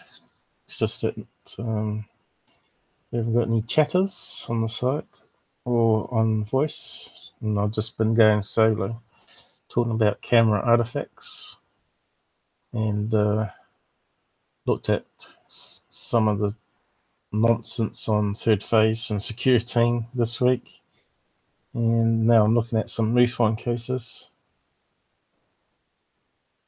So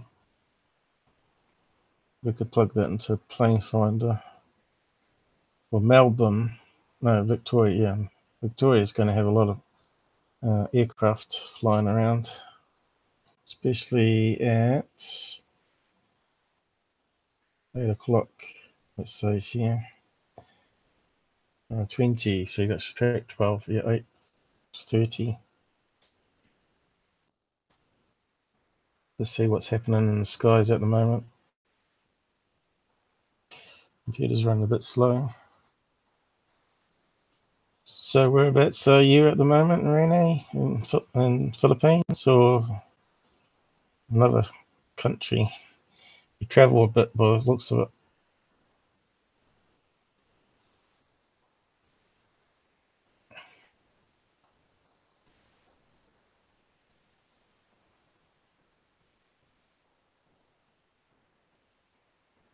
So, plane finder, track.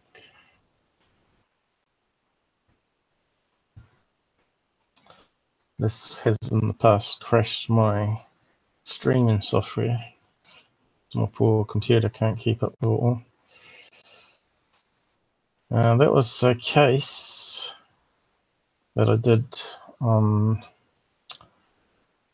Twitter from Texas UFOs. Actually, I might have taken a snapshot. Look at all the planes flying around at the moment in Cyprus. Crazy. That's happening live. So you're in the Philippines, Renee? One more week, okay?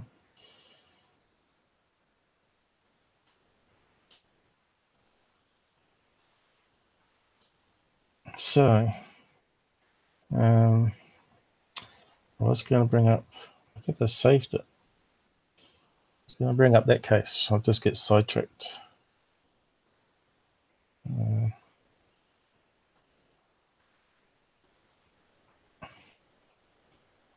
Did I save it here?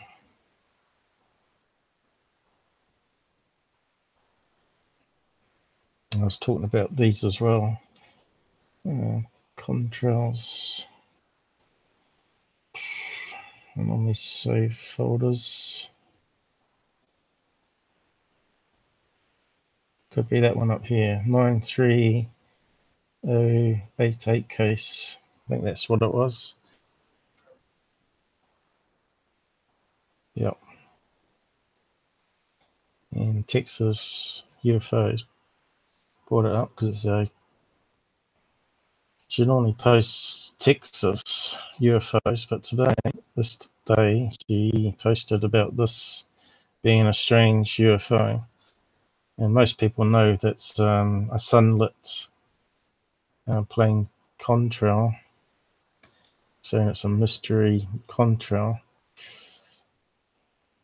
So we can actually look up that report online through UFO Stalker. Doesn't look anything special to me, but we can't see no ground reference. We can't see what direction he's looking in that photograph, and it looks like it's going downwards, but it could actually be flying straight, but he's angled the camera up, if you know what I mean. So look at the plane finder map for that one for that day, and you can see there was quite a lot of planes flying around that easy create contrails. There were 5,000 worldwide. That's how it reads, over 5,000 worldwide at that time, which was 7:30 on the 28th of the 4th. Now, 21 were around Cyprus that day, and even a couple close to the island itself, or the location. But I don't think they were those ones because they're too low down. This one was at 11,000 feet. And I think plane contrails start about 30,000 feet. But a lot of these ones here could easily be at that location or coming down to land. Could have been that one flying past here, because it looked like it was flying away. So it could be high up and they aimed the camera up. But unfortunately, we can't click it because it's a screen snapshot. So Let's just find out about plane contrails. I think it's 30,000 feet that they happen at.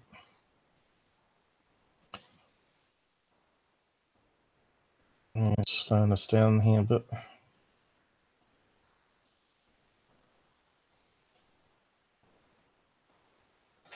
So let's find this technical stuff from plane. A bit sidetracked on this case. I'd forgotten about it. And some examples. Condensation trails, or streaks of condensed water. They are created in the air by an airplane or rocket at high altitudes. So I think high altitude is 30,000 feet or higher. What altitude are plane appear? That's what we're looking for. Oh no, I could be wrong. So that 11,000 feet one close to the city could easily be it then. Usually at high altitudes above 8,000 meters. Oh no, that's 26,000 feet. The other one was 11,000 feet, so it couldn't be in that plane. So it was almost 30,000 feet, so I was almost right. So I think there's a certain layer it happens at though. See if we can find more details. Happens between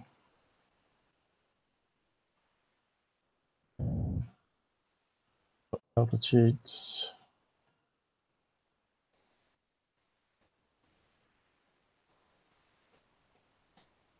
Is it going to tell us? That's that article from Wikipedia and books it.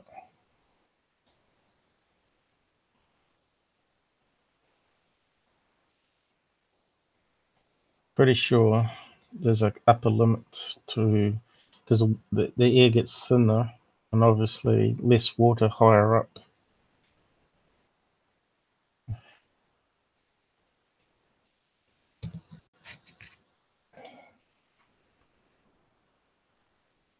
Of course, there's going to be jet fumes and chemicals or any additives they add to kerosene, which is what they use on airplanes. I don't know if you've ever been at an airport and actually smelt the exhaust from the jet engines when they're on the ground. I don't know what kind of smell comes off them when they're up high in the air. They travel like 300 miles an hour, don't they? So, there you go. They got it listed here on the side. So that goes up to 40,000 feet. So above that, you don't normally get them. So we'd have to look on that map for that day to see what planes are at least 25,000 feet.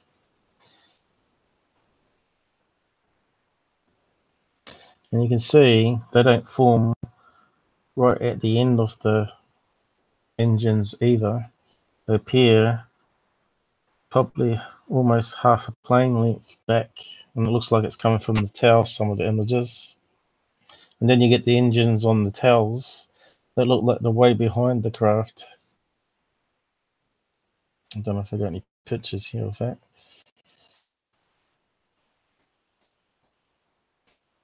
Now, the web makes it so easy to do research like this, and in the past we had to go to libraries to even get photographs like this for school projects. So the modern day kids are very lucky. Here's one where it looks like it's behind the plane. That one almost looks like it's spraying something. But I talked about this on another string where they asked 77 climate or atmospheric scientists whether there's any evidence that they found that could point to chemicals in the soil or air, and all but one said yes. And it turned out he found a sample of barium, but it was in an area where they actually mine it to use it in industry. I can't remember where it was now. Some Eastern Bloc country, maybe Russia. So here's a picture showing contrails. at different altitudes. What else we got here?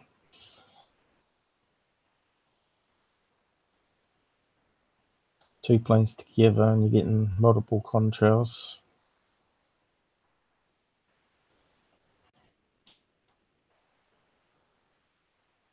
Thermosphere.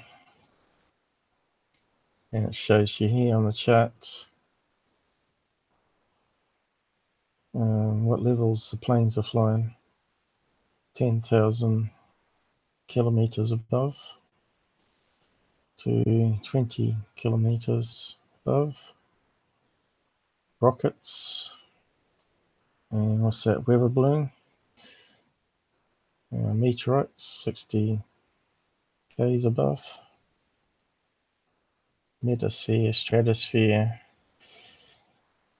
troposphere.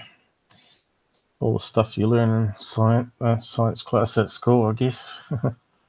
And now you can just look it up.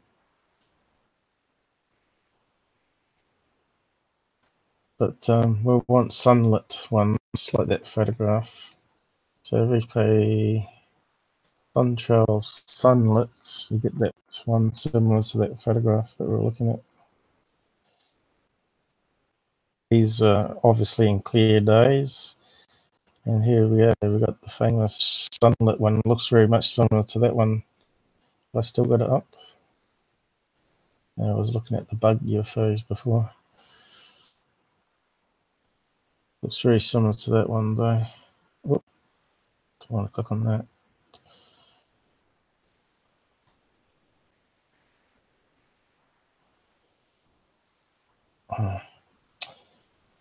Probably have to minimize that. Here it is here.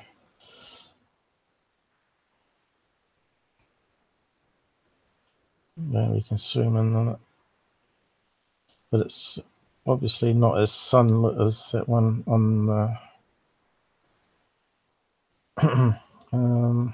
web page images. It's got exactly the same shape. Oh, what's happened? We've gone back too far. We lost our image. Kind of like a horseshoe. That was up here. Another one on the side. There it is here. Debunk did a thing on it for another UFO case, obviously.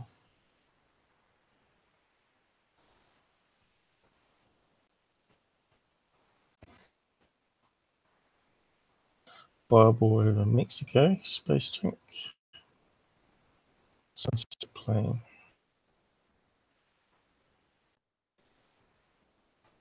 So it's showing a comparison of how the plane would be creating it.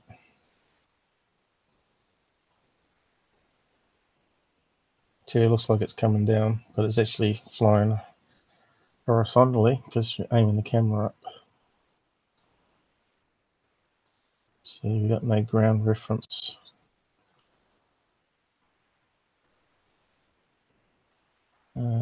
What's this one? Russian satellite. What's this one guy going on about?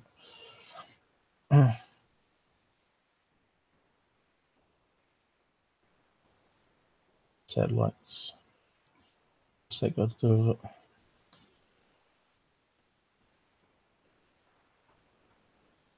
So I'm changing the subject, maybe.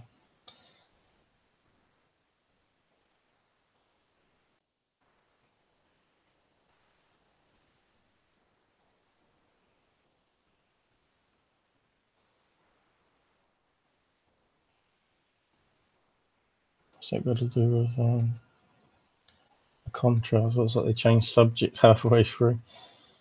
Yeah. So what are we doing? We're going to look up that other case.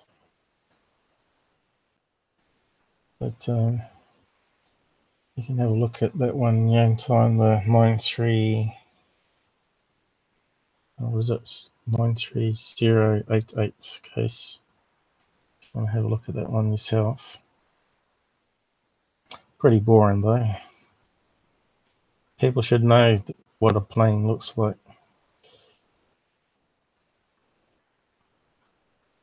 So we want to go to Australia and Victoria. So we'll just paste the name to plane finder so we can find the location.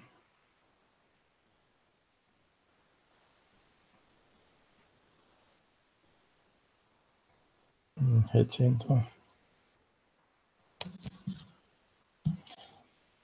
Found a match.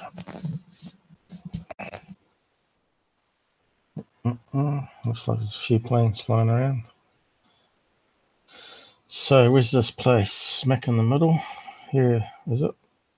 What's it called? Wadua. They have some interesting names over there. Aboriginal names. So looks like it's here, was it? Wadua. Here it is, smack in the middle. At the moment there's no planes flying around, but they are on the edge, flying towards our airport at Melbourne by the looks of it.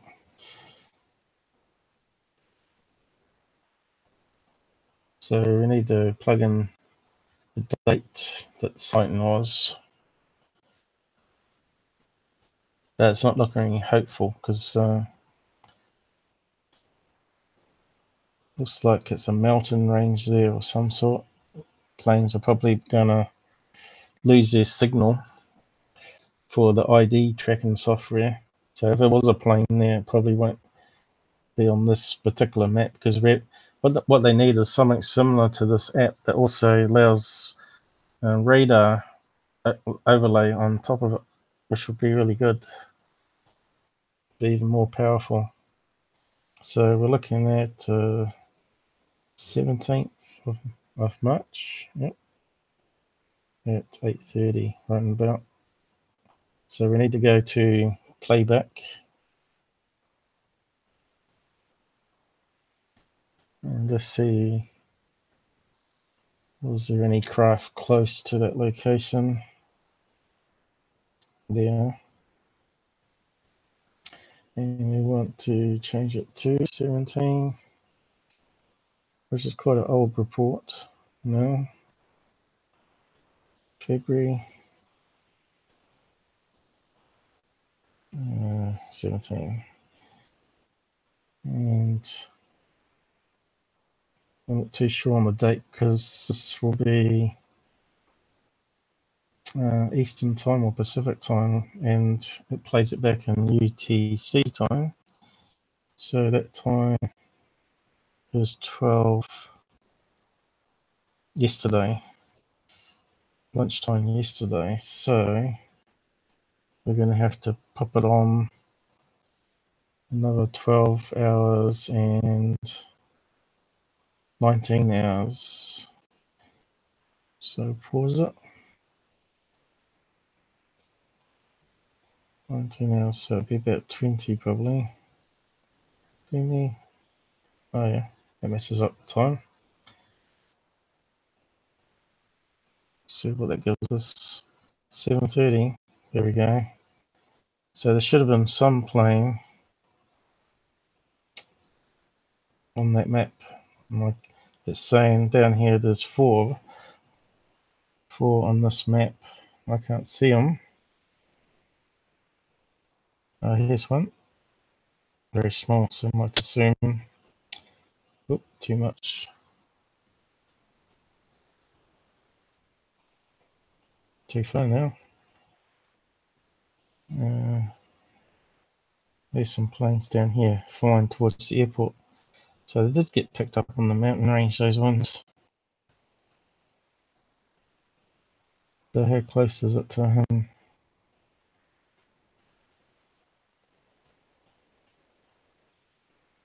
I've lost the location now. Where is it? Nug. Oh, where's the labels gone?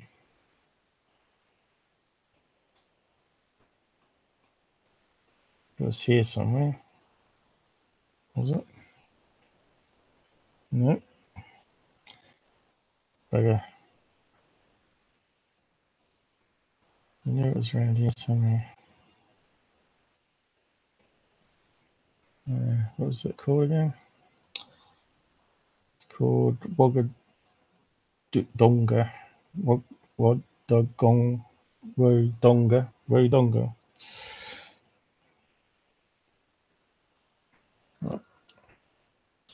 For I assume it was here somewhere. Where was it now? There's another plane.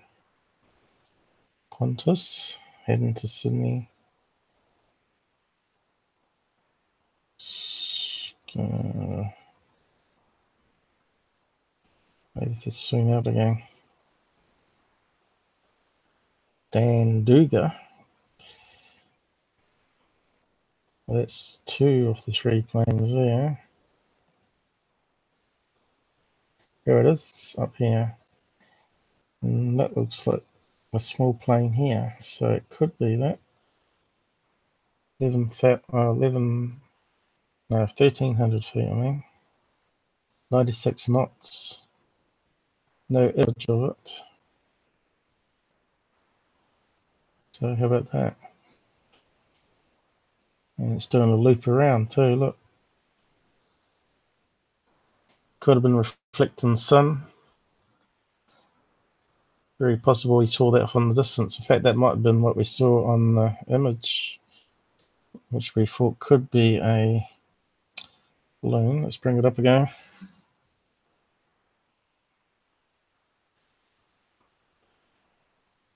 Right, we couldn't zoom in on that. Have we got it open still? Nope.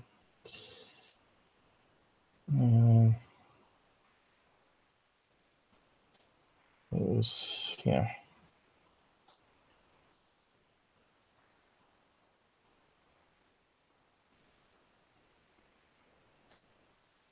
There's only a few pixels across, so. But he was saying, here it is up here. It could well be. I'm not going to get much details from that. Could be the right size for often distance, and you wouldn't hear the engines because it's obviously just out of range. But he's talking about these 3 dots here, but there's definitely no 3 dots. And that there could be a plane too, far away. Or it could be a Milo balloon reflecting the sun. 4 dots forgot, 4 pixels on the camera. Could even be lens flare. A minor one. The sun is obviously over here. It looks brightest over here. So I don't know. Don't know how they're going to debunk that one. I will say not enough information, I guess. And I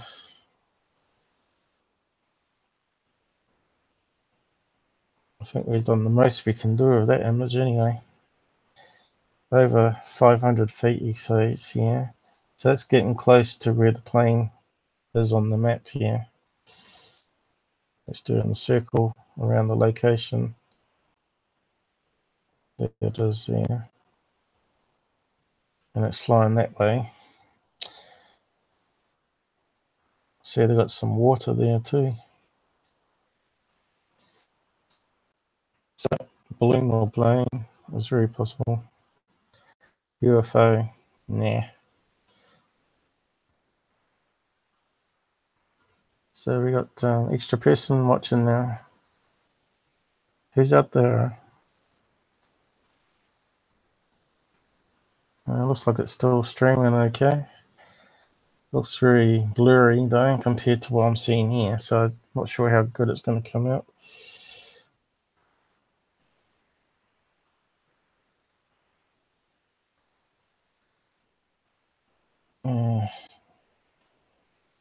So what's the time now? 2 o'clock in the morning here. Should be a few people out. What's the times in the world at the moment?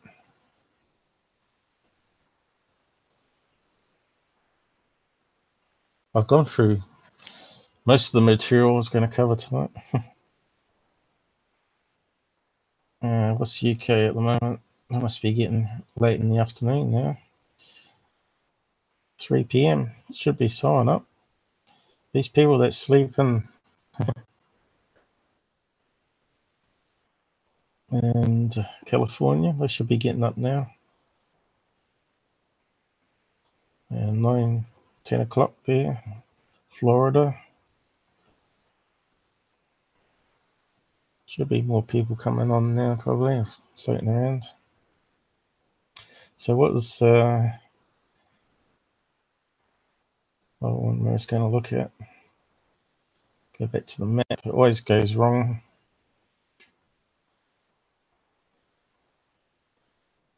Yeah, it always goes back to the wrong thing. Not much happening over Philippines there, Rene. But this map's a wee bit flaky. It doesn't show us.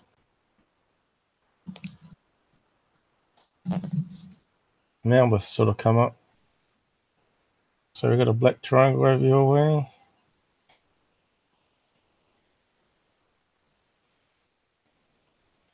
No photograph though. And we got this one here. Let's have a look at that one. Ice Bella. Hey, Yan. How did you say that? Belly. Philippines. Another 500 feet one. So what have we got in the image for us? Suppose we should have a read first. Found objects after taking a photograph. Another one of these. Pointing the camera at the sea north of Isabella. When they appeared on the screen, when viewing them, noting the photos before and after.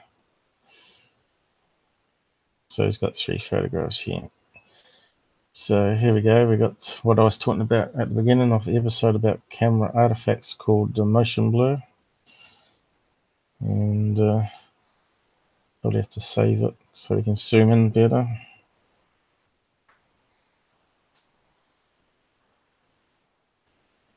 Why is it not coming up?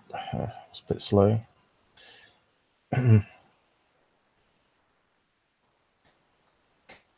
So people notice birds and insects in the photograph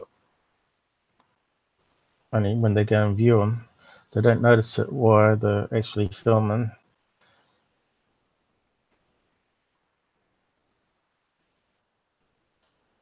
So looks very nice and green, like New Zealand there and Philippines.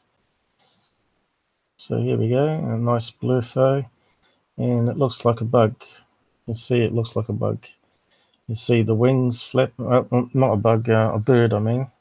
You can see it's got the fan tail shape and it's got the wings beaten.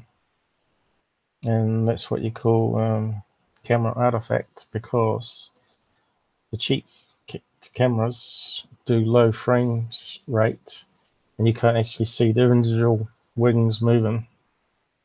I don't know if I can pull that into paint and actually bring it out better. It's a good one.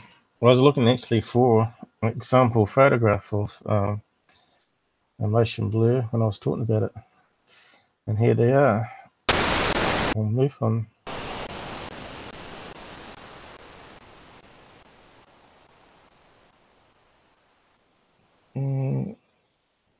Open with paint.net.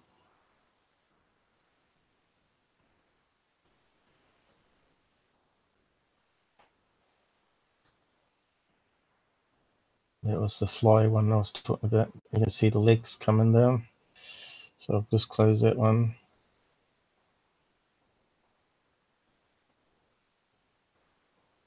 No, I don't want to save it. Okay, I want to zoom in on this one. See if we can actually see the birds better.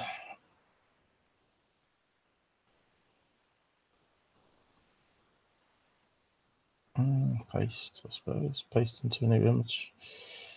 Do it that way. Works the best, I think. So resize it.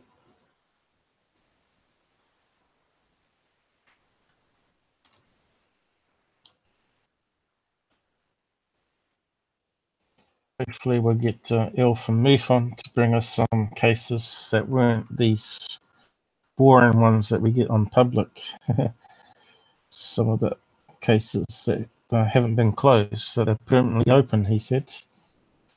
That was really good. 19 XP. Okay.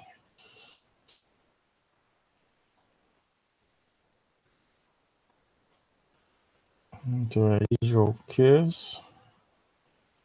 Oh, that's the wrong one. That's the basic one. I want the better one.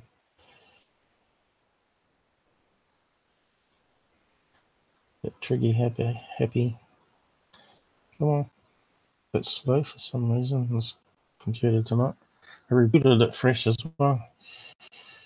Oh, it's got our last filter. Sort of brings it out though. Bit slow responding. I'll just go to fresh filter. See what we can get. Sort of brings out the black more. Yeah. It's a wee bit better. But you can definitely see it's got like a tail feather. That would be like don't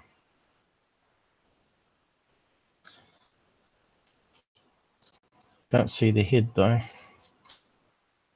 The head has vanished. Probably here, the head. See, it's sort of dark. So the bird's looking down. There's the wings. Yeah. So if you get a side-by-side image, you can use Google Images to find one that's similar. I think our plane fighter's slowing it down too much. And what was the other images he had? Oops. Let's just have a look at the other ones first. Must have landed. And I don't know, it flew higher up, or just another bug or bird perhaps. You can see it's got something coming down here. Probably not so obvious to you guys because it's low res. Probably have to zoom it in. Could save that one too.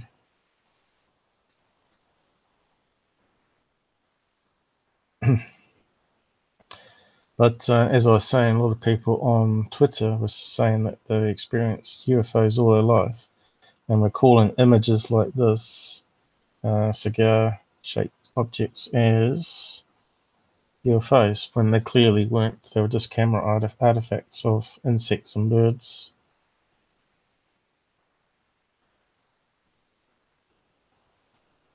So I was going to do a search on bird landing or something. It looked like it was probably a small bird, like a sparrow. I suppose they're worldwide sparrows. We've got them in New Zealand. I know they've got them in the UK. We've got one called fantail. It even has a big tail on the end of it.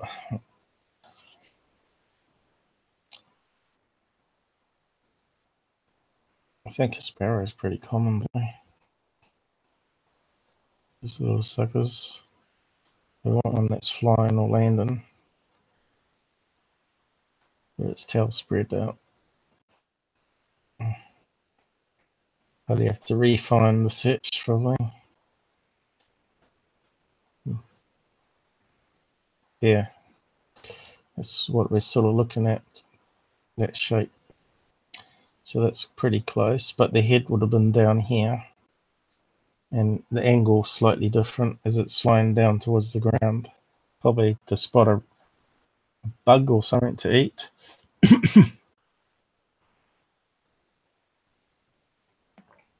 A niggle in the throat.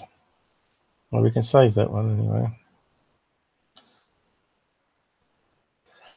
Excuse me.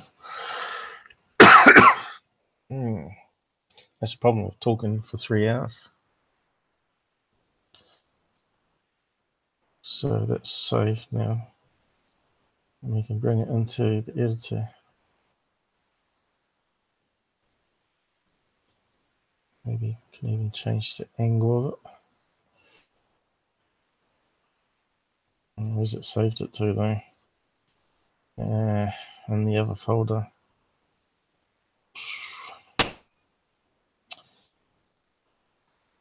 I'll just move it. Oh, actually, I can just drop it, can't I? Will that work? Didn't seem to.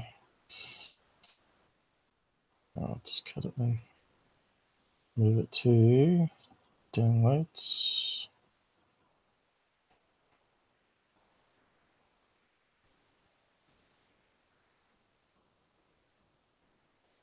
Now I can import it. There it is. And here's the side by side, almost right. Let's rotate it there a bit. The tail's obviously larger. That sort of gives you the idea of what I'm talking about. Probably need to flip it as it's looking downwards. So we can go layers and we can flip it horizontally, hopefully. Oh. Changes position. So it's made it bigger too. That's annoying.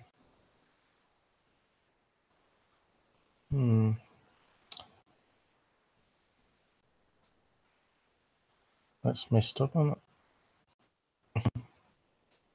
But we're getting there.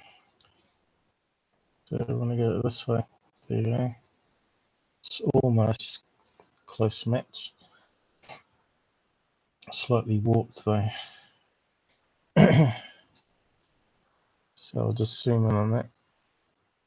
Guess it's too small to see. You can see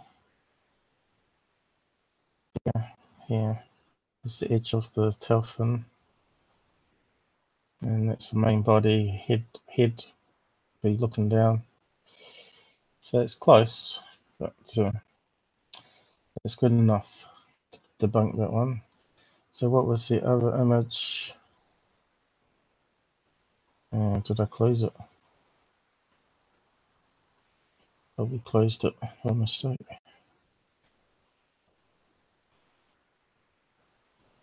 Need the other folder open. Right, here we go. And it was this one here, wasn't it?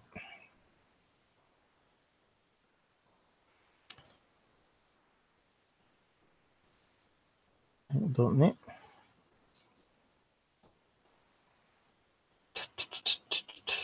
Is it thinking? Yep. Hourglass. Might have to start closing some stuff down.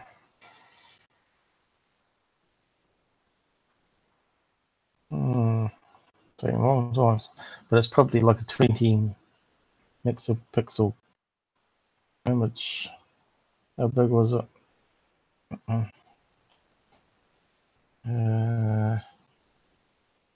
Not that big. 376K. Open to it. Why has it not opened it? Pretty sure I did it right.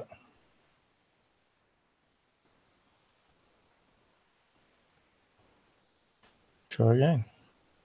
It'll probably suddenly come up.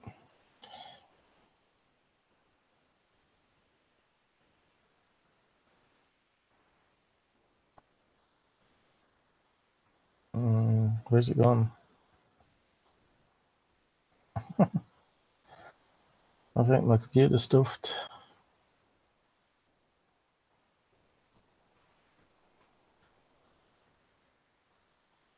Oh, what's happening?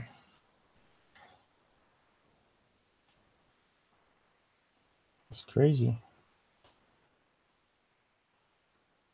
Looks like we've crashed it. It's not responding.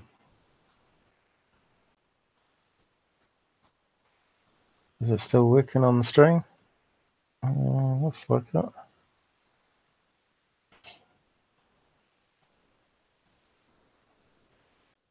I have to end task it. Oh, now it's working. I just minimized and reopened. Strange. It probably opened the other one again. So let's cut it. We always have technical problems on this old gear of mine. Copy. Paste into a new image. Scale it up. How many pixels was that? I was meant to have a look.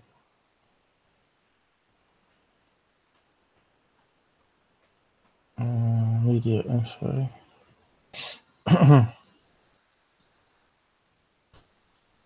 We're pushing it now. So what's it say? 1000 pixels by 600. That's not even 720p. It's only 600p.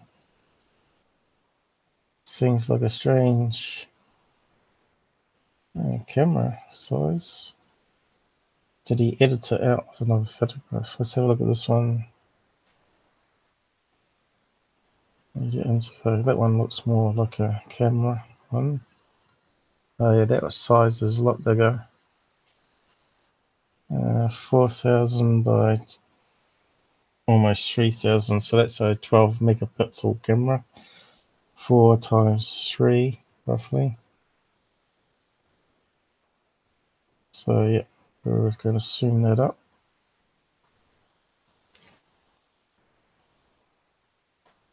Zoom, zoom, zoom. 1280.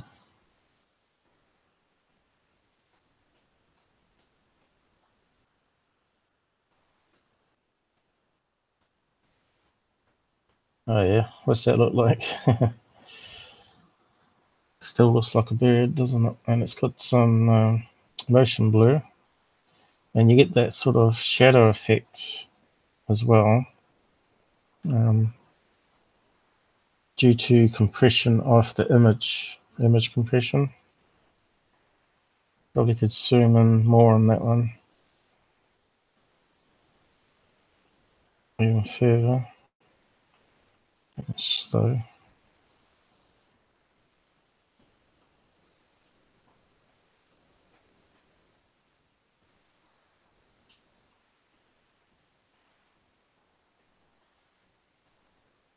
And you can zoom on that one. Almost looks like a plane as well. Could be a bug or bird or plane. Small plane in the sky, like.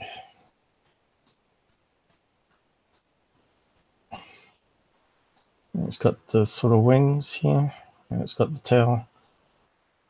So, and you got the head. So it looks like a bird to me, a black bird of some kind.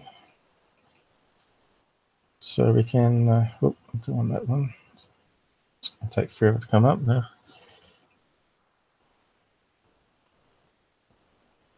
The computer will be lagging. And the next one, adjustments.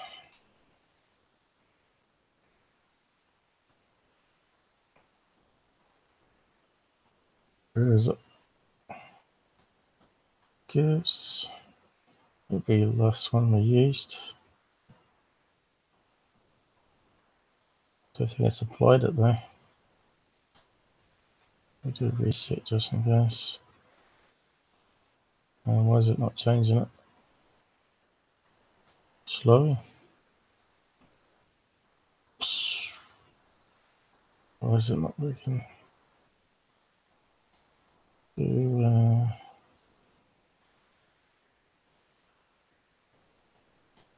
Strange. Maybe I have to select all or something. Something's going wrong.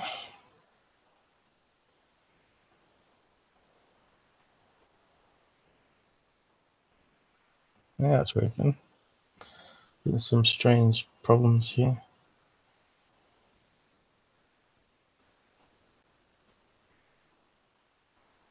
Or it's not changing. It's very slow. So, sort of got rid of the blurriness there. Oh, now it's caught up to us and we've lost that good image we had. Let's reset it again. Change it slowly. I'm too far, it's gone too pixely. Changed too many colours. Looks like a blob. We're on the wrong setting, but let's okay. Try flip hue, might give us a better result.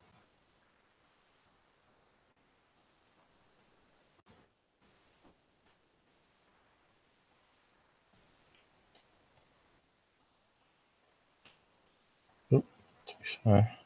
My computer's not keeping up. Still looks like a bird head there, wing, and a tail. Mid-flight.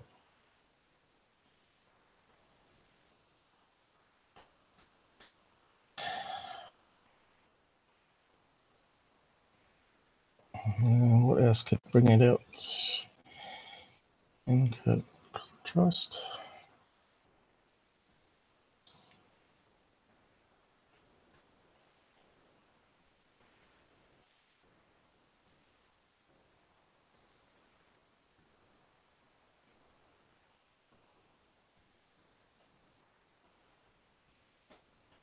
Yeah. It's not responding fast enough.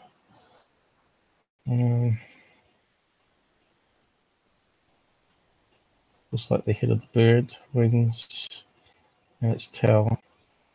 But it's got its pushed in rather than fanned out for landing.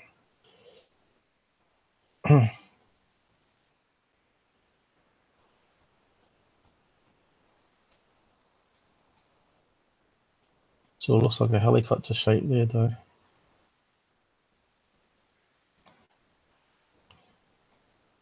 What else can we try? Darken.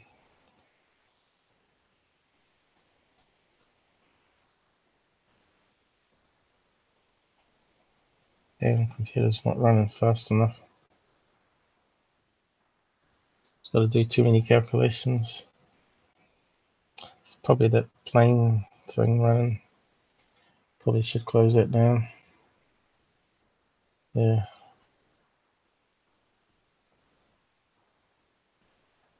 Always reopen it.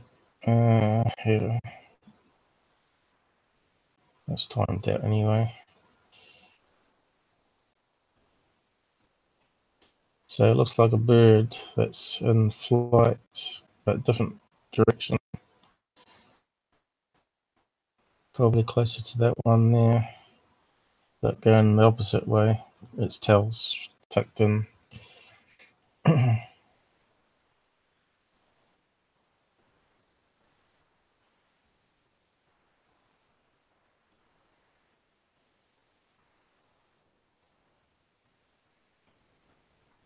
Yeah, it's probably closer to that old one that we had up here.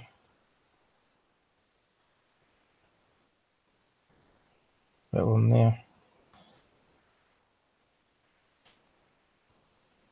Mid-flight sort of wing. That one there. More to that one there, where it's in the sky. Where its tail's closer together.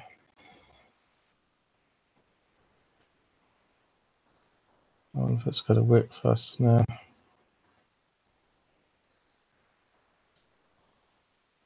Doesn't seem to have changed much.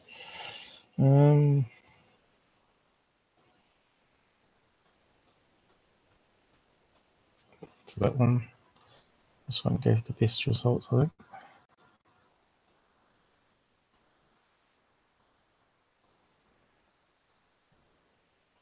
Come on. Yeah, it's gone green.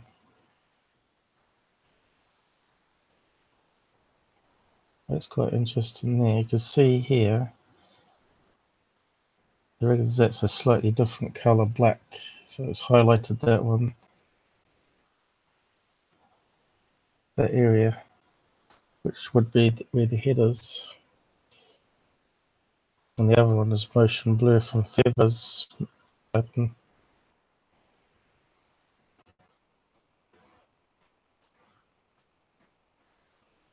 So we have to wait for it to catch up.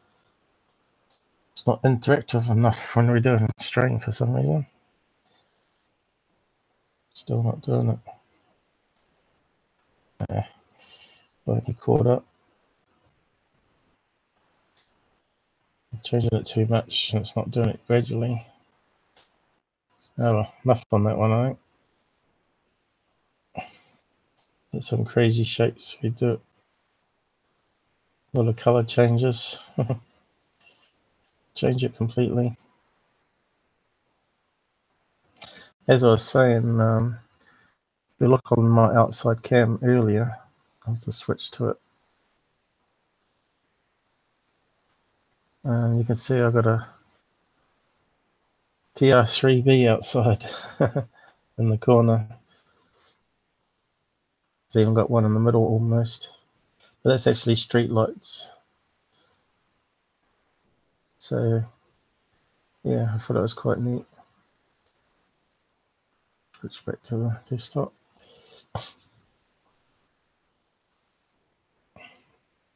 So, yeah, maybe just close that down.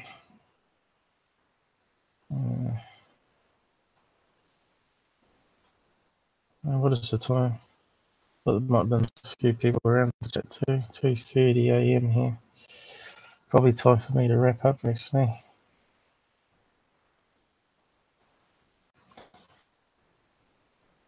It's been a good one tonight.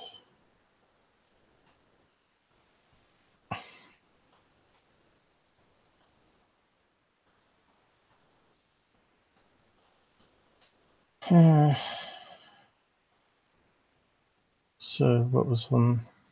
So that was the Philippines one. Just have a quick look again.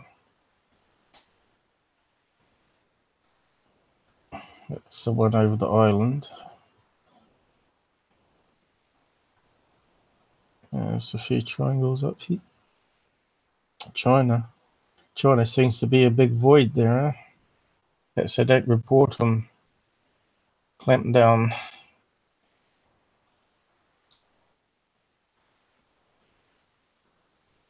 No photo. Got a photo on that one. So look. Mongolia. It's just on the outskirts of China. Well, it's not going to be very good ones. Just a white dot. You want Silvercraft. Shot to see a blinking glow that slowed down, then slightly changed direction and disappeared. Does that sound like a planet?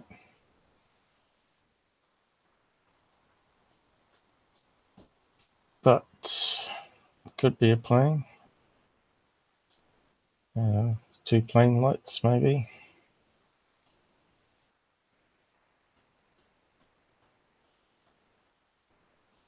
Helicopter, maybe with a spotlight. Again, you'd have to plug that into. Hey, we got another visitor.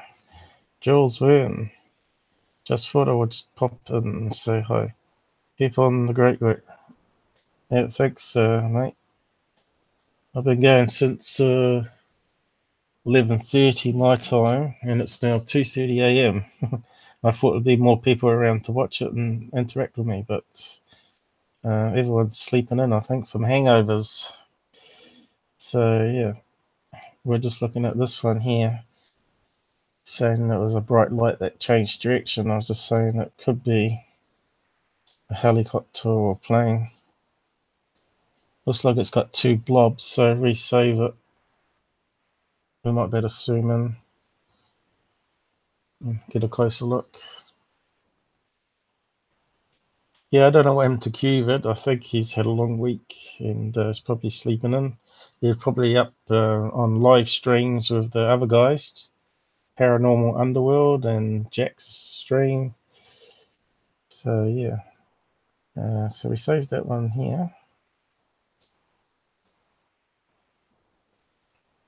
Nope, that was the older one we did, which was what we said was a bird, wasn't it? Yep.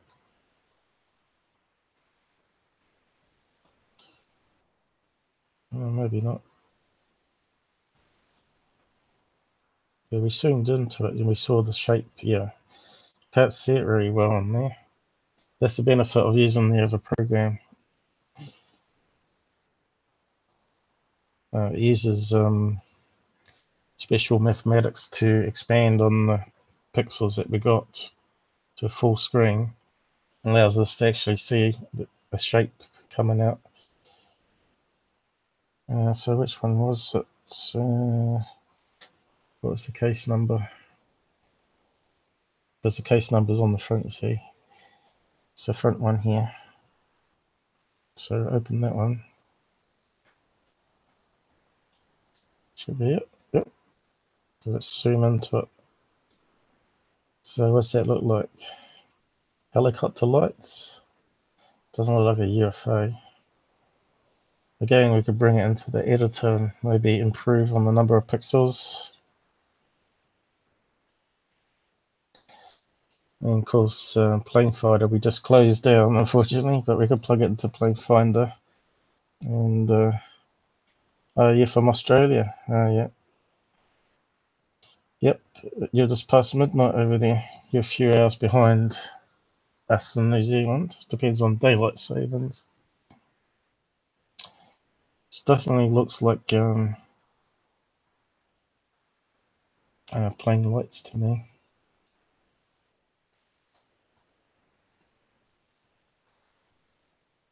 Well, normally you can see a tint of other colours. So it could be a helicopter. So we can bring it in the editor.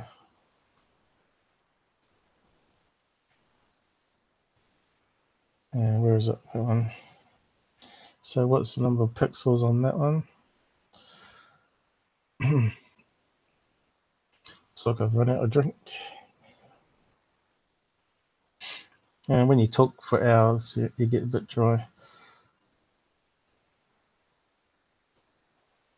And that one's 3,000 by almost 2,000, so that's a 6 megapixel camera.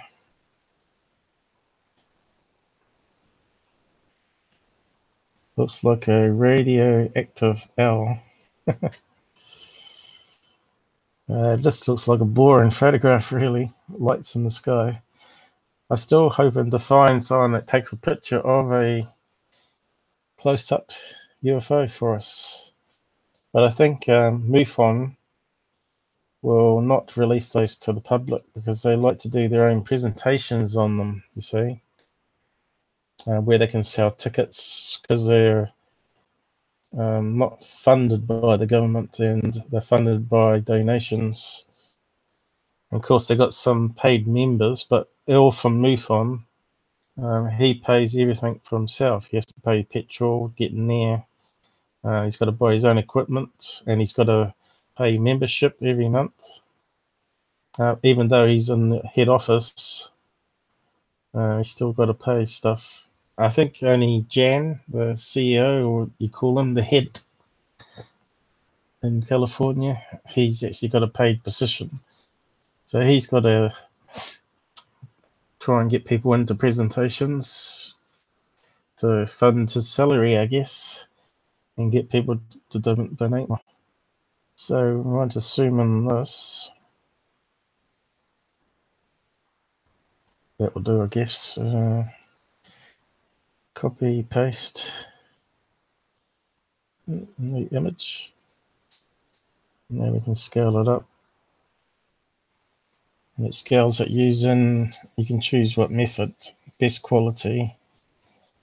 But you've got other ones down here, bicubic, bilinear, nearest neighbor, various algorithms they use in video editing. Best quality, I suppose, is a certain algorithm or a couple algorithms to scale it up. And just look, it's got some extra colors there now, like a red, which we get on underbelly of the craft. But also looks like motion blur as well. Probably scale it up even more.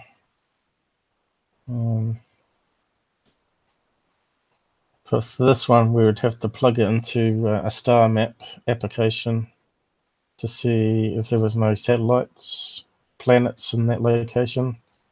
But because he said in the description that it was moving around, it does sound like it's going to be a UFO or man-made craft. So paste that into an image and scale that up even more.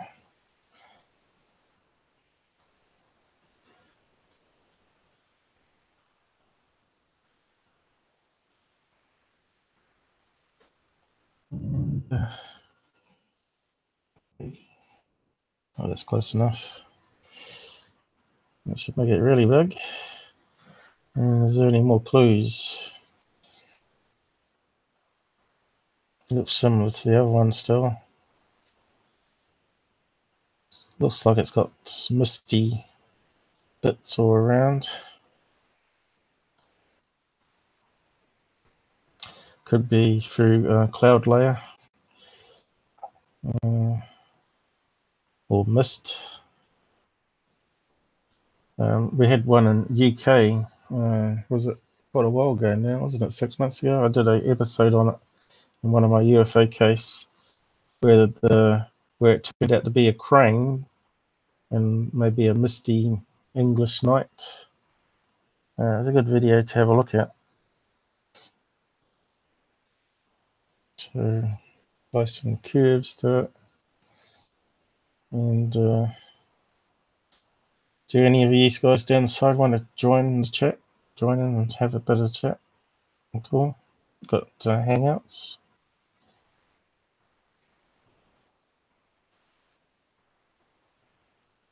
It's very interesting. Almost looks like a dumbbell shape. Looks like 2 spotlights. Monkey in New Zealand. Oh yeah. Was that the Japanese show Monkey? That was quite good. We used to watch it after school. Had subtitles and stuff.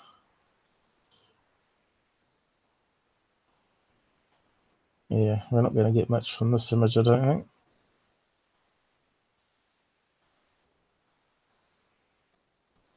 Nothing popping out.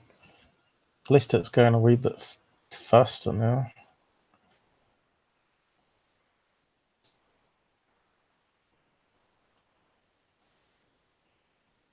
Catching up with us. You can see you can change a lot of the colours that we think are the same. That's an interesting one.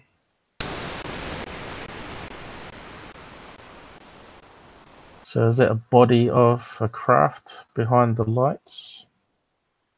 Could well be. What is it though? Something popped out on it.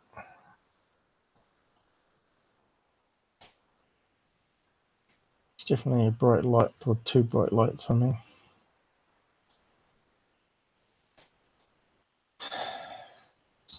I do like that one though. But you can see the individual pixels. We've zoomed in so much.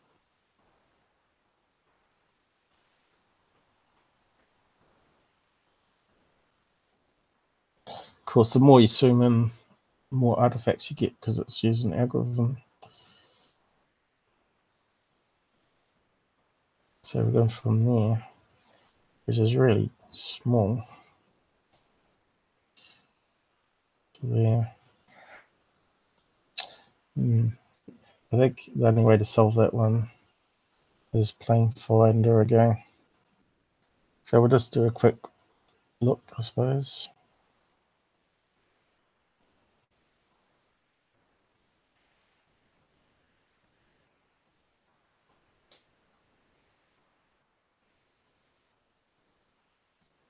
Open up our last location, which was Australia, which we said could have been a small plane because it was on the map there. And we want to put this one in here. Probably too many words here, I think. But we'll see if it works.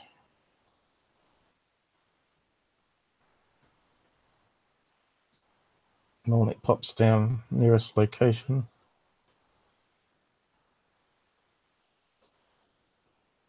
Here we go. In the Merc area. It's not those locations.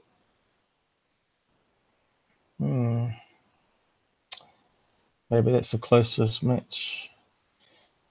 I'll click on it, see if I can find it. There's a few planes flying around at the moment. 1, 2, 3, 12 it reckons is on the map. 12 of almost 15,000 planes in the sky at the moment. Crazy, isn't it? When we looked at it an hour ago, there was only 5,000 worldwide in the air. So obviously they're flying more. Now it's getting daytime in America and UK and whatnot. So there's got a lot of planes here. But can we find that location they're talking about? Here's a map down the side. So that might give us an idea.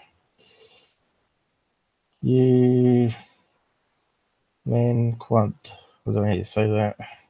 Warsaw, it's got listed here as a time zone. So ULAN. So how's the time going? In towards 3. I'll have to make this the last one. There's ULAN. So there's a lot of planes that fly around at the looks of it. And it's slightly above.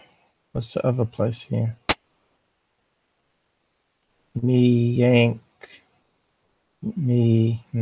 say that? X. Bang. Xian? I don't know how you say that. And I think that was on the map. Up here somewhere. Further up. Oh, zoomed in. Well, we knew it was up here. Looks like it's in a typical flight path, eh? So it sort of matches where those lights would be. But we haven't, that's currently in the sky at the moment. Look at that. Whoa, real busy there. Further down. And in Mongolia. So we're up the top here. More out in the countryside. What's that one flying to?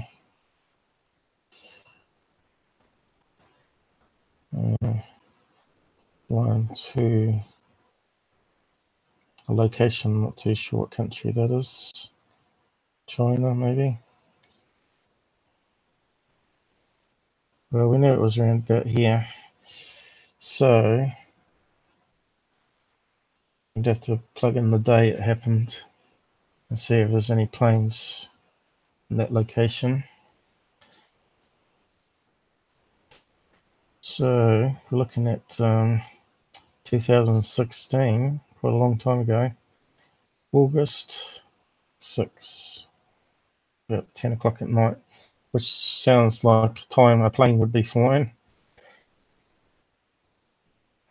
And all those planes up in the sky there, they certainly would have reported it to the radar towers and picked it up on radar maybe. So we're looking for August a couple of years ago. So that one even hasn't been looked at yet by a MUFON investigator. They got so many and so few people looking. 16, and it was August. I forgot what day it was already. Must be getting tired now. 6 and 10 o'clock. So that was Saturday. That makes sense. There'll be a lot of planes up in the sky. And 10 o'clock. So it'd probably be 12 hours behind or something. Let's do a play.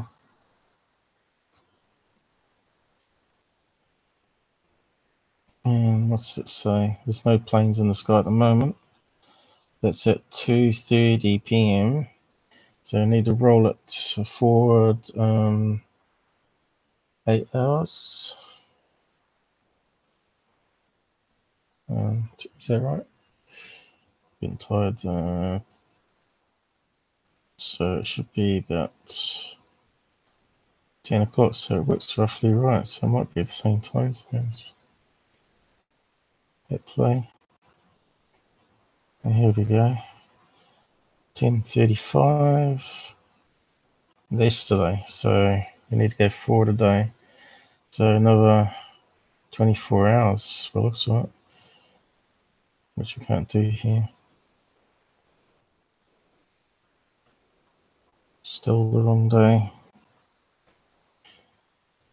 So we have to move it an hour on. A day on, I mean. So 7th. Try that. Okay, we've got the right day now. And it's 1 p.m. So we need to add on 9 hours to get it out there. Coming up to 10. Still no planes. So 0 out of 5,000 on this day. So no planes appearing over here. Which is not what we wanted, unless it comes up in a minute. 10:15, I reckon. I was hoping for a plane to be there.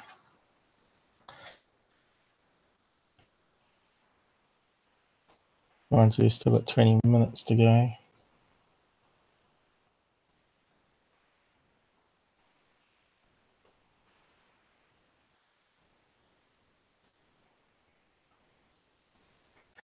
Have these two guys disappeared on us? We're down to 1 viewer, I think. Still no planes even close. So maybe that one is the UFO. We've still got a wee bit to go. Let's speed it up.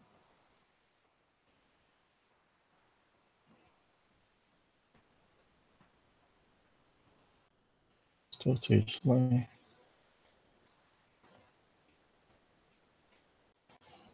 Let's speed that up.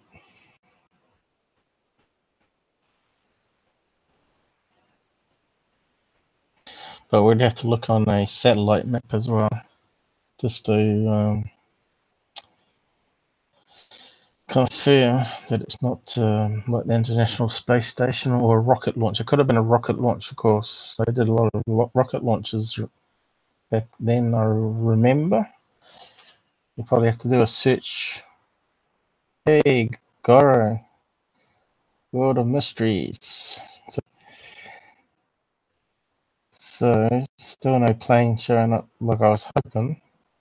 It did look like a plane or a helicopter. But it's possible this doesn't have all the planes, unfortunately.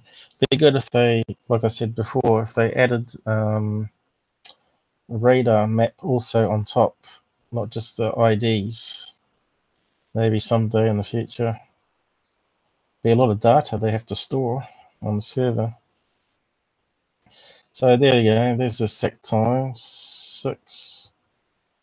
or roughly. I went past it, but there's still no planes or helicopters according to this. Let's zoom out a bit.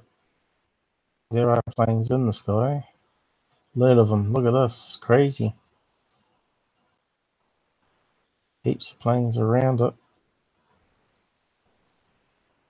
especially in China. But Mongolia? No. So all we could do is now look on a satellite map. So look at that. That's just crazy. Now the planes flying around there. You know, you'd expect to see more crashes. Where is Cupid? That's a good question. Sleeping, I'd say, and eating egg and bacon. It's he's abandoned us. Haven't had him on for a wee while now. He said he was going to try and come on my stream. I've been going since 11:30 my time, and it's now nearing 3 a.m. So I've been going for 3.5 hours, I think.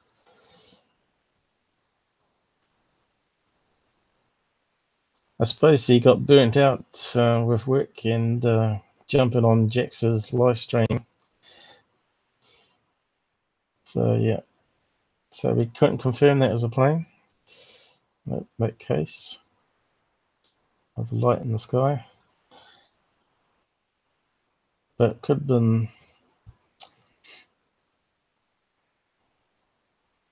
UFO or drone or helicopter without any ID on it, because you can't rely on the plane finder 100%. Well, let's plug in the date. Can't remember, there were some rocket launches around then, August 2016. But that would leave more of a telltale signature, the contrail and all that.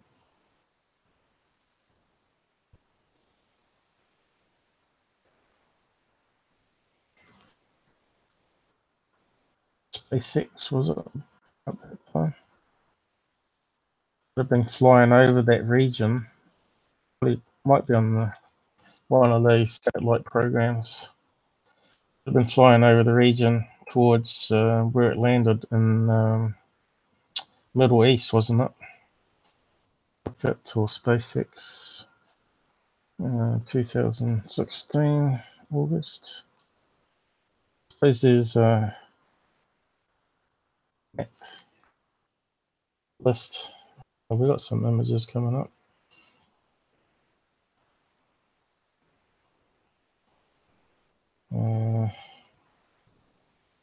There must be some sort of list. See, there's August, and it's in the UK report here. So they've had quite a few rocket SpaceX launches around about that time. Do they land it at night time though? I'm not too sure. Yeah, it looks like it. It looks like it's at night time.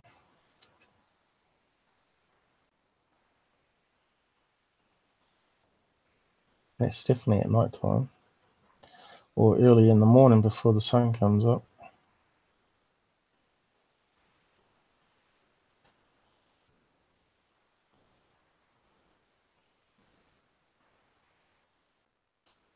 So,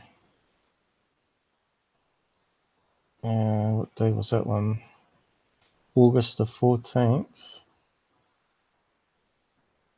was landed. The one to August the 6th. Let's see if we can narrow it down.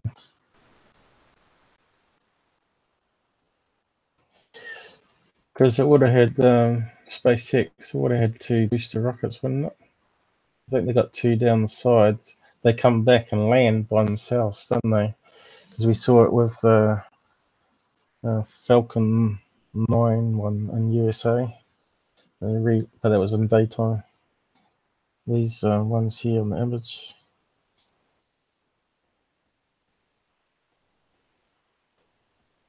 Shame the guy didn't do a video of it, then we might have got some more clues.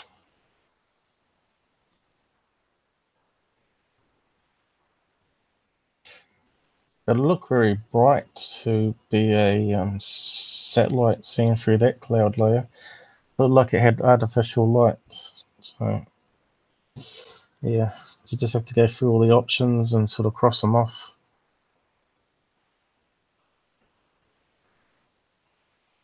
Awful August there. That's 2018, but we're on 16. August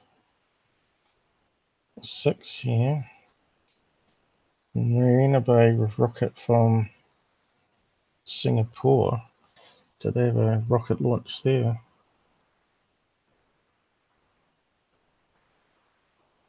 Plot to attack. Looks like a terrorist attack or something, is it? That's not where I have to.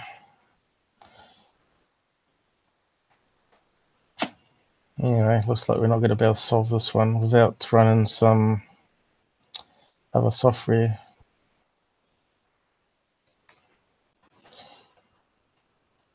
Space tracking. So yeah, I might just run it off there. Looks like as soon as I close the stream down, everyone will probably come on, or Qvid will come on probably. He probably can't be up. He might be up. Well, he might have gone out with his family, of course. No, it doesn't say he's online on Hangouts contacts. But yeah, I think I'll wind it down. I think I've done quite enough tonight. We can carry on another time with more of them. And I still have yet to finish that NASA one.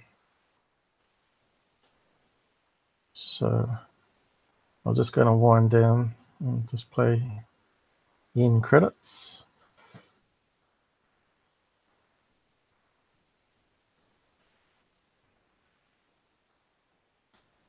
And I might try and do another stream in the middle of the week.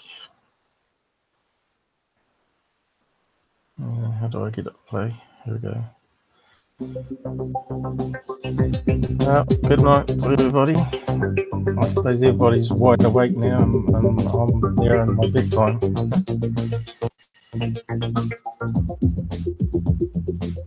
It's going to end the stream. Computer's glitching a bit.